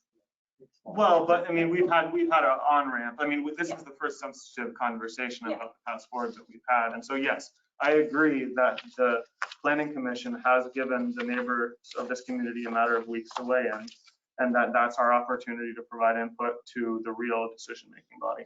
I think that's a good point. Right, because the planning commission can say, well, they've said that they don't think it should be considered now, but we think it should be. So I would just clarify, I think Monica's point is whatever recommendation comes out of this task force should be well articulated and well supported. Whether it's do nothing now, whether it's do everything now, whether it's wherever it lands in between, there's something to be said about wanting to have a supportable and consistent position coming from this board, and that will just make it a lot more, a lot clearer to the planning commission what the recommendation is. I mean, I think one of the things that have been brought up by different people, I'm calling on myself here, is the environmental impact, the Potash Brook that's being right there, moving giant tanks full of fuel from one side of the airport to the other, what happens to the previous one, all those kind of things. I mean, is that something that contingently we can say to the planning commission, like, we don't have enough information to even say, yes, we want to do this, because it could be an environmental disaster since it's right across the street from the giant, gully there that basically is a feeder onto the potash, right? I think there are two, the Centennial. This feeds right into Centennial. Well, and they will have to abide by Article 12. Mhm. The FAA can't, I mean, Article 12 has been significantly improved The to federal protect government them. doesn't have to. The FAA doesn't have to? Not No. on, And not. that's the thing about this too, Remember, we that's put a really, law. from my into point the of view, document. from my point of view, that's what makes this really sticky too, is as soon as, it's not like it's a landowner that's a city person that's developing a property. It's the federal government. So I mean, as soon as we give up stuff, they don't have to do anything But these days. if it's zoned for commercial only and not airport, No, they they can still, still override it because they're the owners? No, No. there is No. a distinction between airport Okay. use and Yeah, not so if airport it's- owned land that isn't an airport. and use. there's, Right, so if it's the airport airport is the land- one that's still gonna be paying taxes on that commercial property that's on their land, isn't it? The city of Berlin. So, I so know, but let me that- respond to those points. So the airport has 3 options for the noise lands it holds. It can continue to own them, it can lease them on a long-term lease, or it can sell them. So if it sells them, they have to be sold with an easement that goes along with them so that they can only be used for airport compatible uses under FAA rules, which means no residential and some other things as well. But that's the big one here. Going forward in perpetuity, that easement would carry forward. But the airport can transfer those lands to another, can sell them, or could do a land swap, as we just discussed before, with that land, as long as the easement carries through and that the land not be used for a use that would be incompatible with airport operations. which is So only- that's the conditions of the noise funding that was used to buy those properties. And So in terms of the FAA question, so the FAA is not the owner. They're not the developer. They're the funder. Basically, it's their checkbook, or our checkbook, really, when it comes down to it. So they can say yes or no because it's their checkbook to the airport, but they are not a regulator in the way that the city is. They can't say yes or no to land use per se. They have rules, and the airport has to follow their rules, and the airport has to get permission to do things with their money, with the FAA's money, and that's how the system works for that part of the regulator. But the airport does not equal the FAA in it quite that simply. Isaac? Yeah, I have a clarifying question. So the FAA's foothold in this land, there was no deed restrictions or nothing when that land was acquired. There's nothing in those deeds or a related easement, or so was it the grant funding, or is there something actually physically in the land records? The easement is placed if the land is passed out of airport ownership. So the easement did not have to be placed on the land when the airport purchased it with the FAA money, but if the airport sells it or transfers it to another owner, it has to have an easement put on it at that point. So it's not when it comes into the system, but if it goes out. And the enforcement, sorry. Go ahead. The enforcement mechanism for the prevention of that sale is the removal of the grant funding, not some actual lien on the property or anything of that nature. I don't believe there's anything of that nature. You know, the FAA has to approve the sale or transfer of the land, but I don't believe there's an actual like lien in that manner, that they're co-owner or co-signatory or anything of that nature. I was under the impression that if the land was sold for use other than airport use, that the money had to go back to the FAA. So the money, the airport, there is a process by which the airport has to account for any funds, and there are some lengthy rules, but simply put, the airport can reinvest the money in airport improvements. So many airports that participated in this program did this sort of thing where they bought up residential properties, they cleared the land, they reassembled it for commercial or industrial uses that would be appropriate around an airport, and then they sold it on or leased it out to commercial or industrial tenants, and the revenues get reinvested into airport operations. If the airport wasn't going to reinvest that revenue into their operations, they would have to pay it back to the FAA. But I think most of the time airports can find things to spend money on.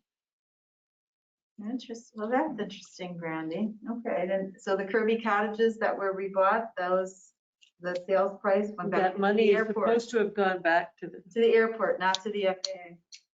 yeah.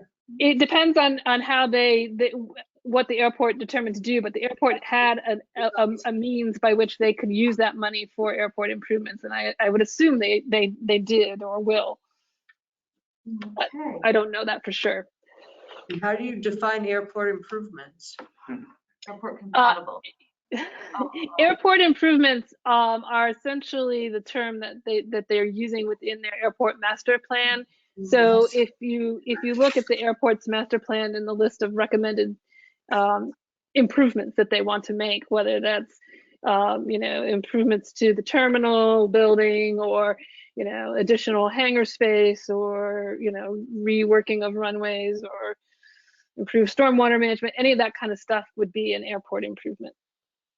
And how much land does the city own in relation to its streets? I know it's a measurement from the street center. In this area that's 11 acres, about 2.5 of it is owned by the city of South Burlington. So you've got the right of way of Kirby Road and of Picard Circle. And then there's a little triangle, which I think probably relates to an earlier road realignment at the corner between Kirby and Airport Parkway, which the city also owns. So you have 3, if you think of those as parcels, you have 3 parcels. So I have a question, and I don't know who this is for. It's kind of for everybody, but if, like, at the end of the day, you know, there's anger towards the airport, and there's the worry about, you know, you give an inch, they're going to take, you know, 100 million miles. But from a planning perspective, there's the SNAPSI plan that says what we want, which is, you know, multi-use path, mountain view shed, multi-use path that we have access to. You know, there's wants that we have. And I guess what I'm trying to understand or think about from a planning perspective is what's more important? I don't know how to, like, if things are just left, and I guess this is what I'm trying to understand. If things are just left as is, though Nick said they wouldn't do this, they have the right to come in and immediately put a fence around their property and make it not usable. I mean, they have that right. Not across the road. They have to have permission to put the fence up. They can't. No, they can't go across the road. That's not on the city road, but that's the one right away. Yeah, but they can put it around the perimeter of, which is the land that people are using. And if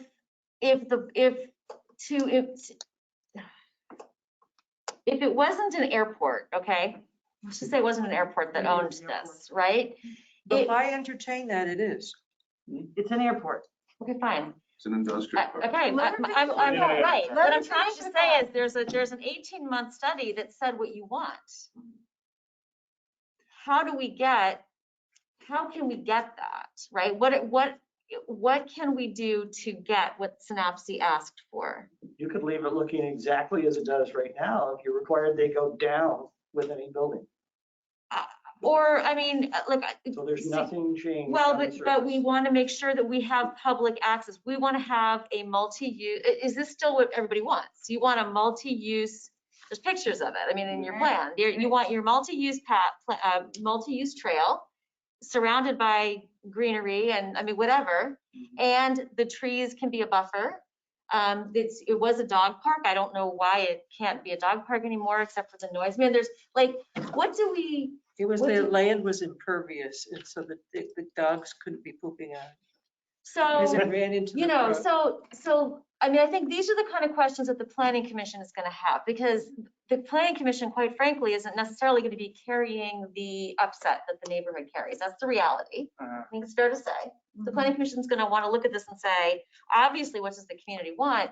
But like, what's the big picture here? And what does the community want? And does the community want to just be like no airport? Or does the community actually want something that we have an opportunity to, and I'm not saying, I really like your strategy. In fact, the more I look at all of this, the comp plan is not telling us to make this change. The comp plan is telling us that we need to, and if there's anything, it has to do this, and that it makes sense. I mean, I want to listen to you guys, but I'm looking at this like, I don't know that why this is not addressed until we look at the comprehensive plan again. I agree. But at that time, we don't know that comprehensive plan isn't going to be approved for 2 more years. We don't know who's going to be on the planning commission. We don't know who's going to be on the city council. There's a lot of unknowns to come in 2 years' time when that is approved, okay? So I think that what would be helpful for me to learn from you is, you know, what is this? Is the Synapse report still a reflection of what you want? Because if you leave it as is may mean that you can't have the access that you want. Or quite frankly, I spent a lot of time driving around over there and at night, and we're talking about the landowner of the apartment buildings was so eloquently in, you know, what she was saying, but at night, you're full of lights over there. I mean, you're staring at the lights. There's no, reforestation would be very nice there. Yeah. Secondly, I'm looking at it from a safety perspective. I'm looking at like one chain link fence. Like, how is that safe? How are people like that's safe? I would prefer, you know, for me, I'd like to see some more safety to block. They have cameras. Even I know that, but just even visibly, like, you know, I'm thinking reforestation and blocking it with, I don't care what, a grass mound, but. Oh, you can get that to happen. I know. I understand. Asking for that. I understand. So my point is, we're focusing a lot on what not to let the airport have, but it would be really helpful to spend some of the time on this task force to reinforce what the community But you wants. have to remember when that Synapse report was written was in 2016, I believe. Yeah. And so the planes hadn't come. They hadn't finished tearing down houses on Kirby Road. There were still houses being taken down on Airport Parkway and Picard Circle. The reality of it was, we were not looking at what we have now. Okay. We were looking at something totally different. I mean, this did say for use of airport acquisition land. So that's what I was kind of hoping to understand. I thought this was written knowing what. Doesn't look like it did. You know, that's 6 years ago. Well, the maps in here reflect what they took though. What? The Yes. maps that are in here Yes, they seem do. current to me. And I think that we're saying we can't really speak to, is this exactly what the priorities would be now? In general, that was the big picture of what we were hoping for and hoping, you know, and we were getting, Jean was tap dancing all over the place. Right. About what a beautiful, wonderful place, you know, was Yeah. gonna be Shangri-La over there. He made it sound like the airport was going to do all this stuff for us, and like the park, like places for us to walk, like benches even. It was like, it was going to be very bucolic. Well, It isn't. Isaac, did you want to speak? Yes. So, I mean, we've heard public comment from a bunch of people in the community who enjoy this land and would like to see it used for public purposes. I think there is a restriction on the land, as far as I understand it, as far as having reserved public access, as is described in the 2016 plan. It sounded to me as though public access, because of the noise, is not compatible with existing FAA regulations. That's correct, right? Yes, There outdoor are recreation- two issues. Oh, Sorry, I was just gonna say outdoor recreation is not considered compatible above 75 decibels. And that line kind of goes diagonally across this land, basically Okay. just east of Airport Parkway on a slightly different angle. Okay. and, Did you have? and then there's a second component of that, which the dog park is illustrative of. So the dog park, my understanding is that the FAA did not approve continuation of that lease for dog park use because of the proximity to the fence, and having sort of unrestricted public access, and in fact inviting unrestricted and uncontrolled public access to the fence line, which is not something that the FAA is in favor of. And so that kind of public use in that area where they are trying to surveil to, like you said, they've got cameras, et cetera. So they really, there's another layer, I guess, of regulatory, it's internal airport regulations related to security that have an influence on what you could conceivably do with the land. And you can see why their preference in many ways from a security point of view would be to have the perimeter lined with buildings that have controlled entrances, and access to them, because that's actually easier to maintain than an open long running fence line. So, Kelsey. I'm sorry. Go ahead. Yeah, that was just the basis of the point, which is that I'm not sure that plan, the 2016 plan, was created with those restrictions in mind. Also, we are now trying to navigate a 2019 master plan, which may or may not receive approval to move forward with from Burlington, the city of Burlington. And we have an old 2016 citywide plan that's going to be rewritten.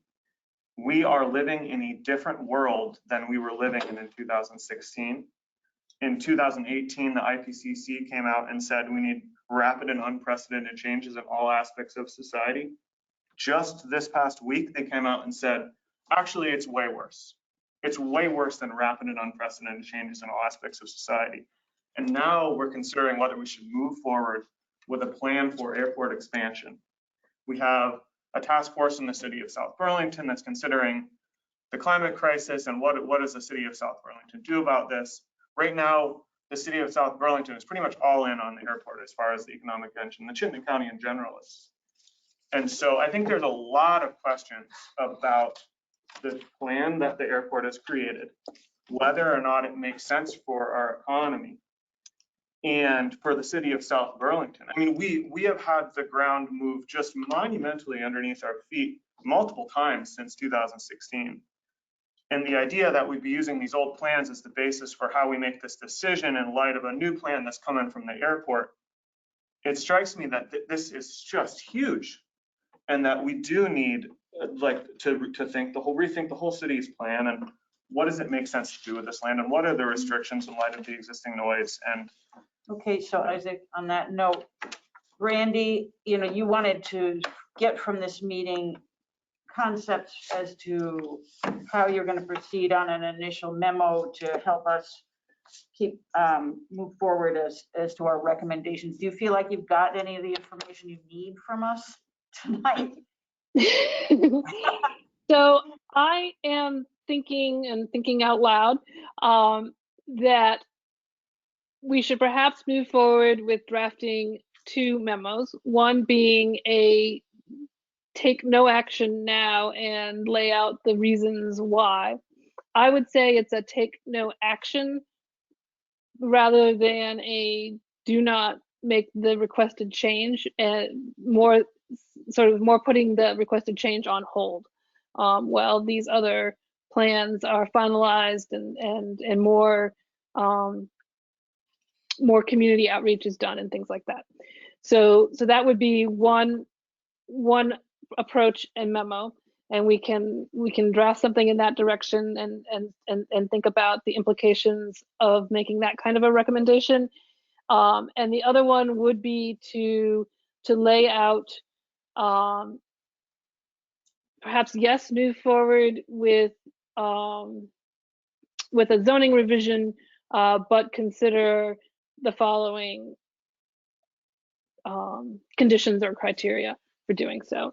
And so we can address sort of that series of the wish list from the neighborhood plan and some of the concerns raised by you all and the people who commented from the neighborhood as well. So you can see what your options are a little bit more detailed, and at the next meeting, continue this discussion and try to find an avenue forward that you can agree upon. Thank you, Colin. What about the option of saying no? Not now, but just no. I mean, we were led to believe that this task force could say that. I think we all thought that coming. Your flow chart kind of gave that impression too in today's memo. So I didn't lay that out as an option just now because of the conversation you were having tonight. That really is about the time not being right, which to me doesn't equate to necessarily no, we've considered all the implications of this policy choice and we don't think it's the right one and we're saying no, versus we don't think we're in a place yet to make a decision on this. Those are somewhat different. Now that we say no, it would get seconded and it would pass. But Paul, but then the planning commission, but Please, don't, Can you, please, can you let you me know, take your turn, you know, I'm happy to wait my turn. all right? Uh, Don't interrupt people while they're talking. So is it possible for us to have multiple memos of intent, one saying no, one saying, well, not now, and incorporating some of the ideas that we've had from other people as just for looking at the future of not now, but if, you know, but these are things that we would want to consider, because obviously it's not going to be, if you're writing the memo, it's not going to be a finalized thing, but to just give us more choices as to what we're looking at as we discuss it again at the next meeting. Yeah, I can do that. I can lay that out. I think the no memo is going to take more work than and discussion from you guys than we've gotten into tonight, because we're really going to need a basis. And I think that also comes back to the question of the no memo really leads down the path of needing more legal advice. Well, I mean, Well, that why are we even being asked something if you can't say no to it without there being strings attached? I don't understand that. Yeah, it's a bogus week. I mean, it I doesn't think that we would like to see that. I think So- everyone can agree that we'd like to see that on as a possibility, and then we can move forward after we've discussed it in more detail. I think, you know, tonight we're not going to hash all of these things out. Megan?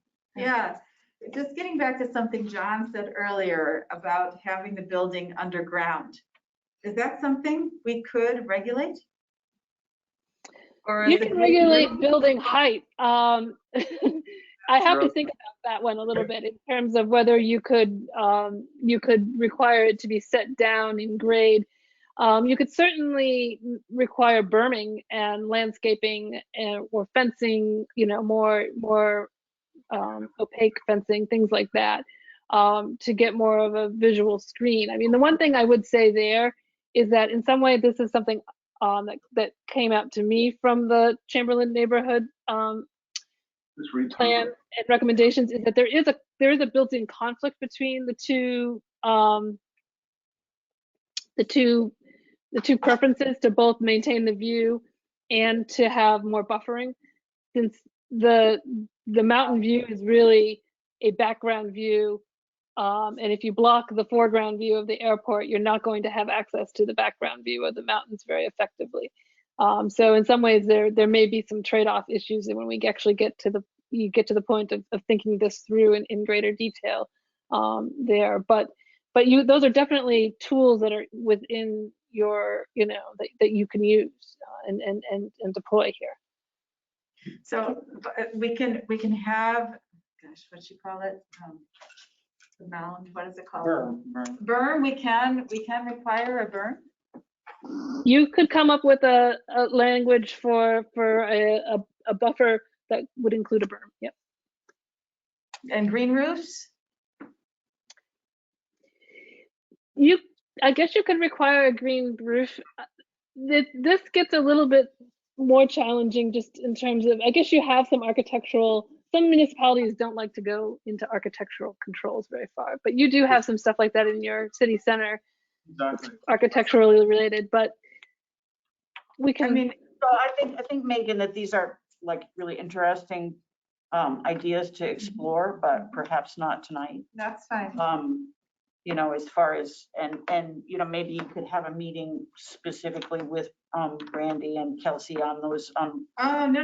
I'm thinking if we're gonna have that third memo, how can we camouflage Yeah. any kind of 10%, 20% that we'd allow? I think that's worthy of this. I think it's worthy of discussion. I'm just saying, I don't think we want to get into it in that much detail anymore this evening, because we still have some other things on the agenda that we want to discuss. Yeah, that's fine. Just John? one comment, it's my impression there's a lot of that happens around Washington DC, where there are very large buildings that are built underground almost entirely. Yeah. There must be some I think zoning those are called language they're using in that area. Yeah, Monica, you ready to wrap it up? Well, we're trying to respond a long time ago to that comment before, which is simply, I worry that if this task force comes with a direct no, without a tremendous amount of rationale behind it, it won't be given as much thorough consideration from the Planning Commission. That is my comment to you, that if we go with just a no and we vote and say, okay, just no, it really needs to have so much support to it that I don't know that we'll be able to answer that direct no in the amount of time that we have. And that was what I was trying to say. I mean, I think that it's something to consider, because I do hope that after this task force, when the Planning Commission goes into comp plan time, there will be a request for more information. We're the ones who requested this task force even exist, which we didn't have to do. So just Yes, but my it warning. makes it sound like you're trying to drive it because you requested that. You want it to come out the way you want it to come out, the way you're phrasing that. That's fine.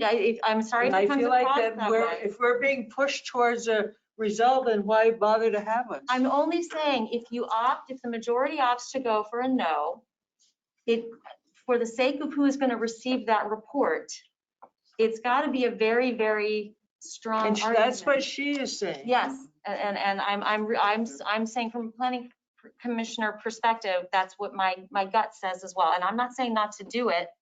I'm just saying if it's a no, it's, because otherwise. It's gotta be really strong, and you didn't give us enough time. Maybe. Yeah, so, I mean, it's really frustrating. I think, I would agree that 3 options make sense. I think that the third option is primarily a legal question, and so I think it's worth contacting the city attorney to understand the guardrails, and if that's a road we really want to go down, rather than having Randy write a report without much basis as a result of this conversation. We could have Brandy check in with the city attorney as to what's possible with respect to saying no outright. I would also just like to say that the delay option isn't just we don't have enough time, it's that there's a lot of really serious concerns. So it's like all of the things that would be in the no should be in the delay too. So it's like, it's not just delay because we can't figure it out. It's like delay because there's really ridiculously serious concerns that relate to the impact on this community and the intelligence of expanding the airport in the middle of a climate crisis And this is really a big question and incredibly complex. And so just, we can put all of the no reasons in the delay too. And I think it's good to know what our options are with respect to no. And so contacting the city attorney to understand the parameters is good. Yeah, I think that's, do we need to make a motion about that? Can I add to that though? Because I mean, here, I think that what could be very valuable to the next step, which is where this report is going, is creating basically this list that says, review at Planning Commission, but make sure if we don't have a chance on this task force to talk to all the attorneys and understand this and this, that, put it on the Planning Commission to say, you're not going to want to make this decision either until you've done checked with all of these resources in the event that we're not able to in the time that we have. And I think that will be very well received information from the Planning Commission, because the Planning Commission is going to want to make sure that a response is also thorough. So And also when I talked there during the first meeting, I asked Nick, I said, well, if we say flat out no, is there anything stopping you from just bringing it again? And the answer is like, he can just keep doing it forever. yes, So and really next it's time we kind don't of- know who's going to be on the city council, I and was we in the don't middle know of a who's on sentence, the.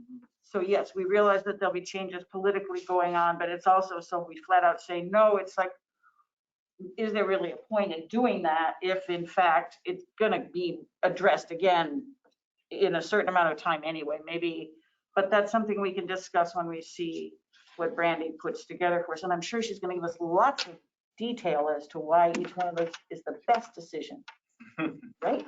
I'm going to try to keep these memos to like 3 pages each, really. Okay. Oh, I don't know. Relying on your other memos. Yeah, I'll just quote the other ones. I won't have to keep writing so much. So are you ready to be done for tonight, Brandy? I Do you have think any so. closing thoughts?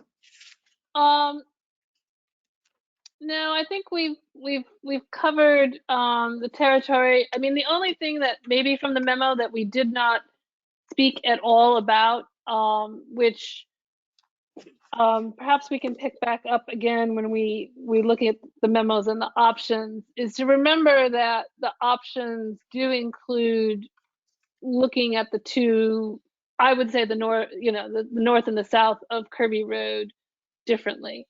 And you could, make a recommendation on one portion that's different from the other. So I did want to just bring that back up again. That didn't come up, I don't think. I think we talked about most of the other issues that are raised in the memo over the course of our conversation, but that one we did not hit on again. And I just keep that in your mind as you're thinking about this over the next couple of weeks. Kelsey, I noticed that, so thank you very much, Brandy. And we really enjoyed the memo that you did on affordable housing. I found that very enlightening. Thank you. Yeah, I think that's worthy of city council discussion at some point so that there's a better public understanding of affordable housing, and that it does not necessarily mean, as Affordable she housing. said, that it's really affordable. Even in my neighborhood, it's not considered an affordable neighborhood. So by the standards that are used by the state and the city. So I really appreciate the work you put into that. It was very clear and understandable. Monica? So I'm hearing, sorry. Brandy? Thank you. Say that she's going to go work on 3 directions, but I'm heard Paul suggest that we have a motion that there is maybe one direction that we seem to be leaning right now. And if I wonder if it's more worth her time to get more into detail on one direction, if that's where we seem to be going, than to have her work for 2 weeks until we meet again on 3 directions. So if Paul was going to make that motion, there may be a second, and that may give Brandy even more direction and a better use of her time over these 2 weeks. I don't know. I mean, she paid according to the number of memos she writes up. I mean, she's paid by the hour. By the hour. I mean, I think I would be interested in seeing how it looks from the 3 different perspectives that we discussed. as a, but if, you know, if you'd like to bring a motion, we can go ahead and I don't vote. think so, no. I truly, you know, this isn't just icing on the cake that I'm talking about with gardening plots and having the mounds and I'm really seeing how this neighborhood could have the green space and not get a lawsuit. That's truly what I'm trying to say. Yeah. And I think that if we make it so that it's not as high as the hangar would require, so we will not have planes coming in and out there right across from Kirby and Duval, that, you know, to have a mound of ground with a green roof on it, and then of woods before, You mean a building inside the mound? that's what John was suggesting. Yeah, I think, you know, this is a give them an inch, take a mile situation. I think the 11 acres is just the start. So I think anything you give them, you know, it was 10 years ago when the houses were sold. I thought, yeah, give them enough time, they'll be looking for a zoning change to, you know, build luxury resorts and hotels, you know, so. Here it is. I mean, when this came up, I wanted to volunteer to be on this task force just because of that, because I've been waiting all this while for the request for a zoning change so that the, you know, the build out of And I think Chamberlain could happen. But it's not going to go away if we say no. It'll go away as soon as Mayor Weinberger is no longer mayor. so Perhaps, but who's going to replace, for some reason, Burlingtonians keep voting him back in. They keep voting barely. him back in I don't because think you get voted in again, but that's not on the record, is it? Okay, so, the progressives always run two people against him, so that's why he gets to be mayor. so do we have any motions? Are we ready to We move have on? to talk about the, oh, I'm sorry. Are we ready to move on and talk about timing for, so we're ready to talk about the schedule for upcoming meetings? Tim, I would really love. There were some public comments. I Are don't know. we supposed to go to the public We comments? missed or- public comments. There are a lot of comments. Well, run through them. You can't tell the public that they can't have access to a meeting. And Right. Can we, everyone just stop? We're all talking over each other. It makes it very difficult for Sue, who's doing the minutes, to write accurate minutes when it can't tell who's talking and saying what. Just a quick point, the number 2 on the agenda is not for items related to the agenda. It happens to be if anything else was to be brought up. That's not something that was skipped. It was just not something that necessarily was relevant at this time. It is an option of the task force to open to some public comments, given the time and that we're already over schedule. I would, just from a staff perspective, recommend that those comments be limited. And that's an option of the task force to either open to public comment or to not. There's also an option to move, allocate a greater proportion of the next meeting to public comment. There are several different things that you can do at this point. I'm not saying we have to cut off any member of the public right now. Absolutely, there have been requests for public comment. I would just say that that's an option you have to open to public comment or to not at this point. Are the public comments lost as soon as we turn the? The chat is not official comment because they're making comments and having other discussions kind of outside. They're talking to each other. They're talking to each other and talking a little bit to us, but if think of it as meetings used to be where everyone is in person, you wouldn't have, those would all have been thoughts that they had that were never expressed. What about, is that the part that's in the little red thing? Yeah. Can we just read through them? No, I I mean, it strikes me as more efficient to just let a few people speak if we're gonna Yeah. go that route. agree. Limit it to a couple minutes or something. I think No, we've I mean, the lost, speakers don't speak now. And some of the people have left. So, yeah, You know, I mean, it's just all I want to do is just read their comments. You know, a couple of them are attorneys. They may have an answer to these questions. You can copy and yeah, can we paste. copy that Well, to save I for mean, anyone who reading? goes Is on that the Zoom. possible? It is, I'll have to check if it ends up part of the GoTo. I don't remember, there's a difference between Zoom and GoToMeeting, whether it gets recorded as part of the recording or not. Like Control-C, Word document. That I have done with the Yeah. comments before. Yeah, you just go right now onto anyone can Or pull just them so up we and could just maybe copy circulate them. them. So you could send them to us? Yeah, So, I don't have it pulled up. I don't have the meeting pulled up, but anyone, Paul, if you pull the meeting up on your, Well, it looks like that. Yeah.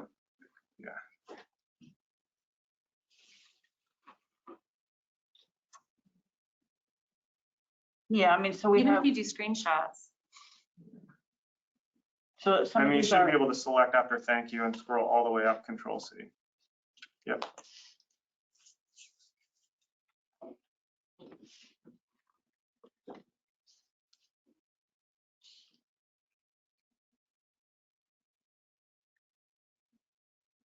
You don't have to wait. for No, me. and then the question would be, do So- we want to accept? the question is, do we want to accept comments at this point? It looks like there's 6 people. If we limited it to 2 minutes, I think it would take us 6 minutes or something. But some of them are not. 6 times 2 is active. 12. Well, I mean, 6 we're times just, we 2 can is see 12. who's here at the moment. Oh, 2 minutes each. Oh, Yeah. okay. I don't think so. 6 times 2. I'm not asking if they. I thought you said, he speak, said there were asking 6 that we people. preserve the time. Yeah, no, definitely, we've done that. Like an hour or two. Yeah, that's true. I can't hear anything. All right. So are there people here who would like to make a comment at this time, who are on Zoom, sitting from home, having listened to us? Is there anyone who's there who'd like to make a comment at this point? Tell them they have 2 minutes. You'd have 2 minutes to make your comment known. How do you want to acknowledge us? Do you want us just to speak, or do you want to look in the chat and see Ashley, I think, wants to speak? You don't have time to. Please on your video, turn on your video if you'd like to speak. Okay, this is Roseanne Greco. Hi. Are you calling on me, or I don't know how I'm you? calling on you. Oh, okay, thank you, Kim. All right, so I've been listening to this, and one of the things you said in the beginning was, why didn't people come out? And Carmen mentioned the many meetings we had where overwhelmingly the people were opposed, this is to the F-35, and then they were ignored.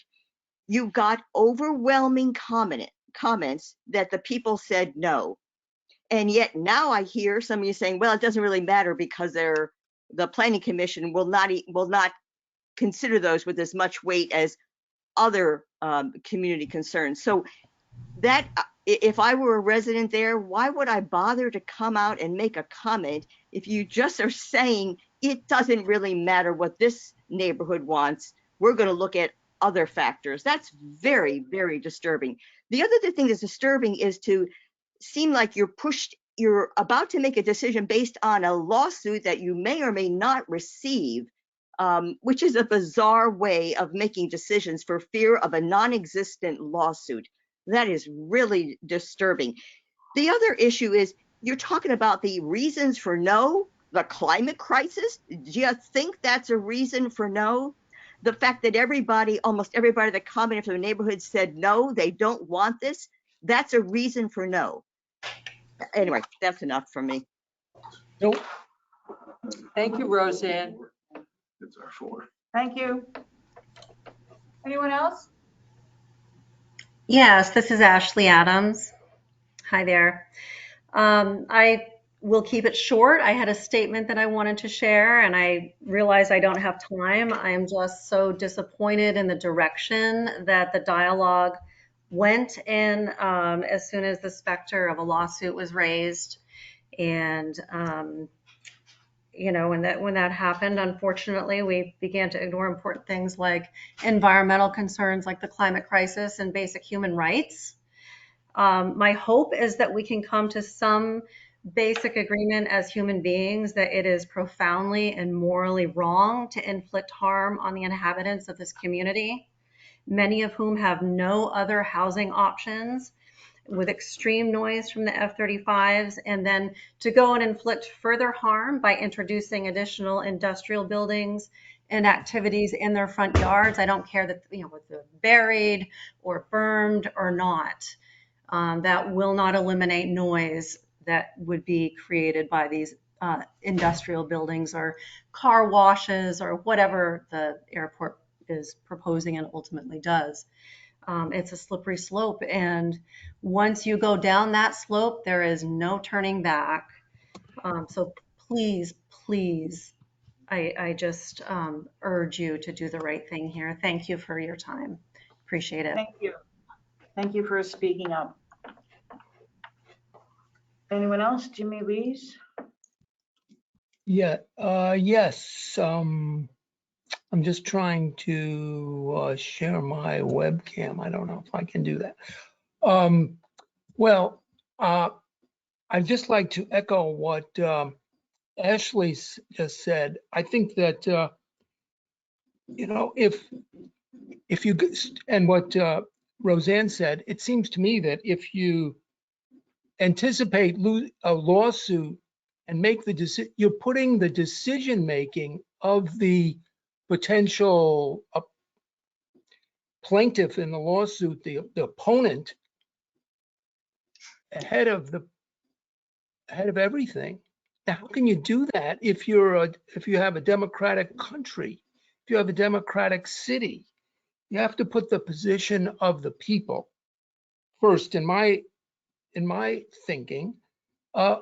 Otherwise, you know, how are we different from North Korea? You know, the people who, and we don't even have an opponent who can make a lawsuit because the city council in Burlington is not going to vote to make a lawsuit, and they would have to do that. So I think, and even if there would be a lawsuit, isn't the task force that was designated with the responsibility of figuring out the legal aspect here? It's going to go to the planning commission and from there to the city council. And so there are other bodies that can do that. This task force, I believe, was set up to get the temperature of the community, to look at the various issues, including the legal. But so far, we have only speculation from someone who told us she doesn't really have the knowledge. Now, how can that have any weight at all, that we'd have to consult a lawyer? So if that's the case, why are we getting advice from such a person? And why are we accepting it? And why don't we just fire that person for giving legal advice that she herself says she doesn't have authority to give? It seems like a total contradiction. If you've got the legal knowledge, what are the cases? If you don't have it, don't say anything. Well, Jimmy, I think that, thank you for your comment on that, and we'll take it under advisement as we look at lawyers and talk to the legal counsel here. Thank you very much. Oh, I do have some legal opinion on this. It's really hard for me to see how there could be a takings if the land remained zoned exactly as it was when purchased. The takings is an action, not an inaction.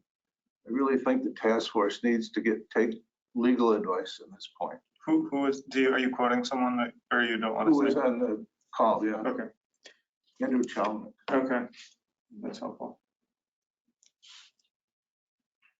So it can't be a takings if Yeah, it's it's already zoned. Yeah, I mean, please, at least be. Right. That was the question that I asked, and the resident, I'll give credit to the resident who asked me to ask that question. Yeah. Isaac got the question too. And according to our consultant, it would be considered a taking. So. Well, she said there was a lack of clarity, I think, and that it's an open question. Yeah. Again, are you saying it would be considered a taking? That's what I heard Brandy say. Now, maybe she can clarify if I misunderstood. No, this is exactly the opposite. How could it be a takings if it's? That's why I asked the question. R4, I mean, it's, I don't think how are you it's a taking taking if it? you're You're just saying keeping it leave in it the way R4, it you is. know? By denying him, you're taking it? I'm No, I not don't a think so. Supreme Court justice. yeah. Well, that's definitely something that needs to be clarified by counsel. Is that something that, Kelsey, that you will forward to the council? Yep. And stuff here in the office? Or the assistant city manager? Council SEL is who I'm talking to, oh, city attorney. Right, Yeah. but I was just saying that the assistant city I'm saying manager city- was the council too. City council, not city council. Right, no, Yeah. I understand. Council is spelled differently. Yes. So we want to go ahead and talk about, are we ready to move on and talk about the schedule for upcoming meetings?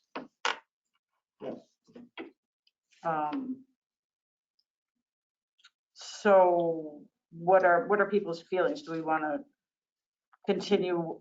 Well, let me see, what did your memo say about that, Kelsey? So we are currently scheduled for another meeting along the lines of this one, another sort of task force discussion style meeting for the 17th of March.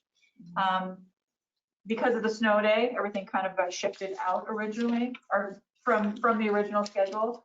So there are a few options moving forward. We can schedule another discussion meeting if you think that would be helpful. The other option is to have a another public comment session on whatever proposal or proposals are produced. And then the date of that could be, we were working on is it first and third? What is today? First and Yes. third Thursdays schedule. There's actually a fifth Thursday in March. So we could, sticking with first and third, we could do April 7th, or we could take advantage of that third Thursday in March and do it The March Thursday in 31st. April is the 8th, is it not? So say again, so we have the 17th. It's the 7th. 7th. It's the 7th. There's Yeah. the 31st, So so there'd there's- be 2 weeks after I the think we should 17th. I move that we just stick to the schedule, have the next meeting be Brandy bringing back the recommendations that she gives to us, the drafts. And then I don't think there's any point in having another public comment until we have something different to show, something more concrete, because I feel like we're sort of spinning our wheels and treading water. We can discuss this to the end, but there's really only two answers, aren't there, in the end? Yes or no? Or something? So why don't we get on to that? So we don't have to make a decision tonight about when a public comment period would be. We could technically wait and Until see next how week. next week goes. And if we figure it all out, then we go to public comment. And if we don't, we could delay, we'd have one more meeting for discussion. Technically, yes. Okay. My only thought is the intention is to have as much publication of advance notice for these public comment sessions as possible, for anyone who needs to make arrangements or anything else. 2 weeks of advance notice is probably good. Yeah. My gut is more is better, but I like, Well, then if absolutely, we we can waited, defer until the 17th to, we can have the meeting on the 17th that's already scheduled as a task force meeting, and then decide at that meeting if you need another meeting, or if you want to schedule a public comment session as the next meeting. and if you did the public comment period for the 7th of April, that would be 3 weeks, so which should be plenty of time for notice. I would And think. also, if we decided we needed to discuss it more, we Yeah. could move into the 31st, Right. Yeah. or whatever that date is. Yep, that's another option. And then move on beyond that, maybe 2 or 3 weeks after that. Yeah.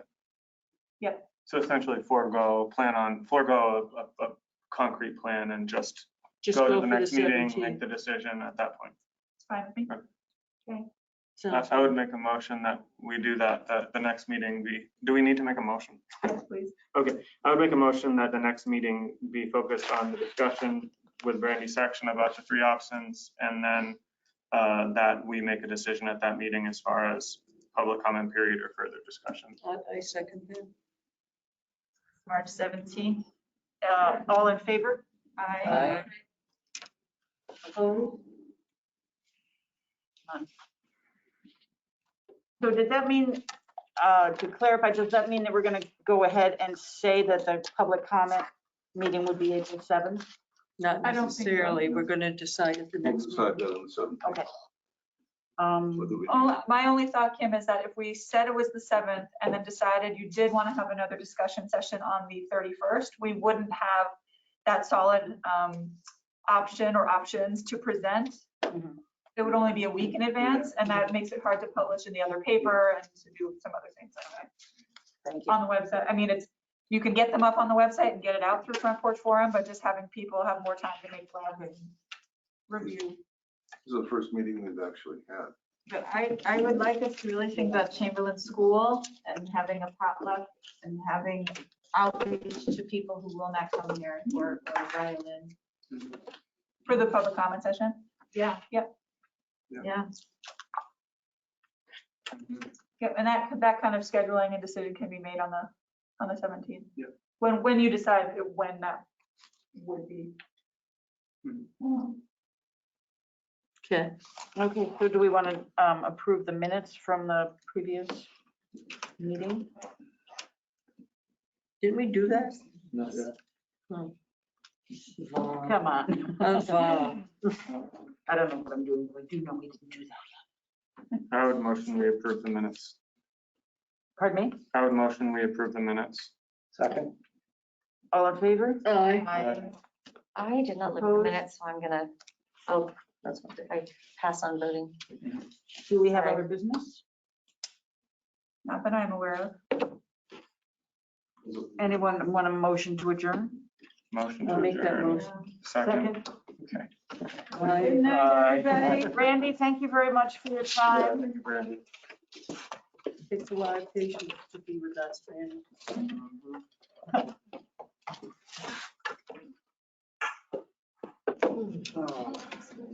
So that's what meetings of the task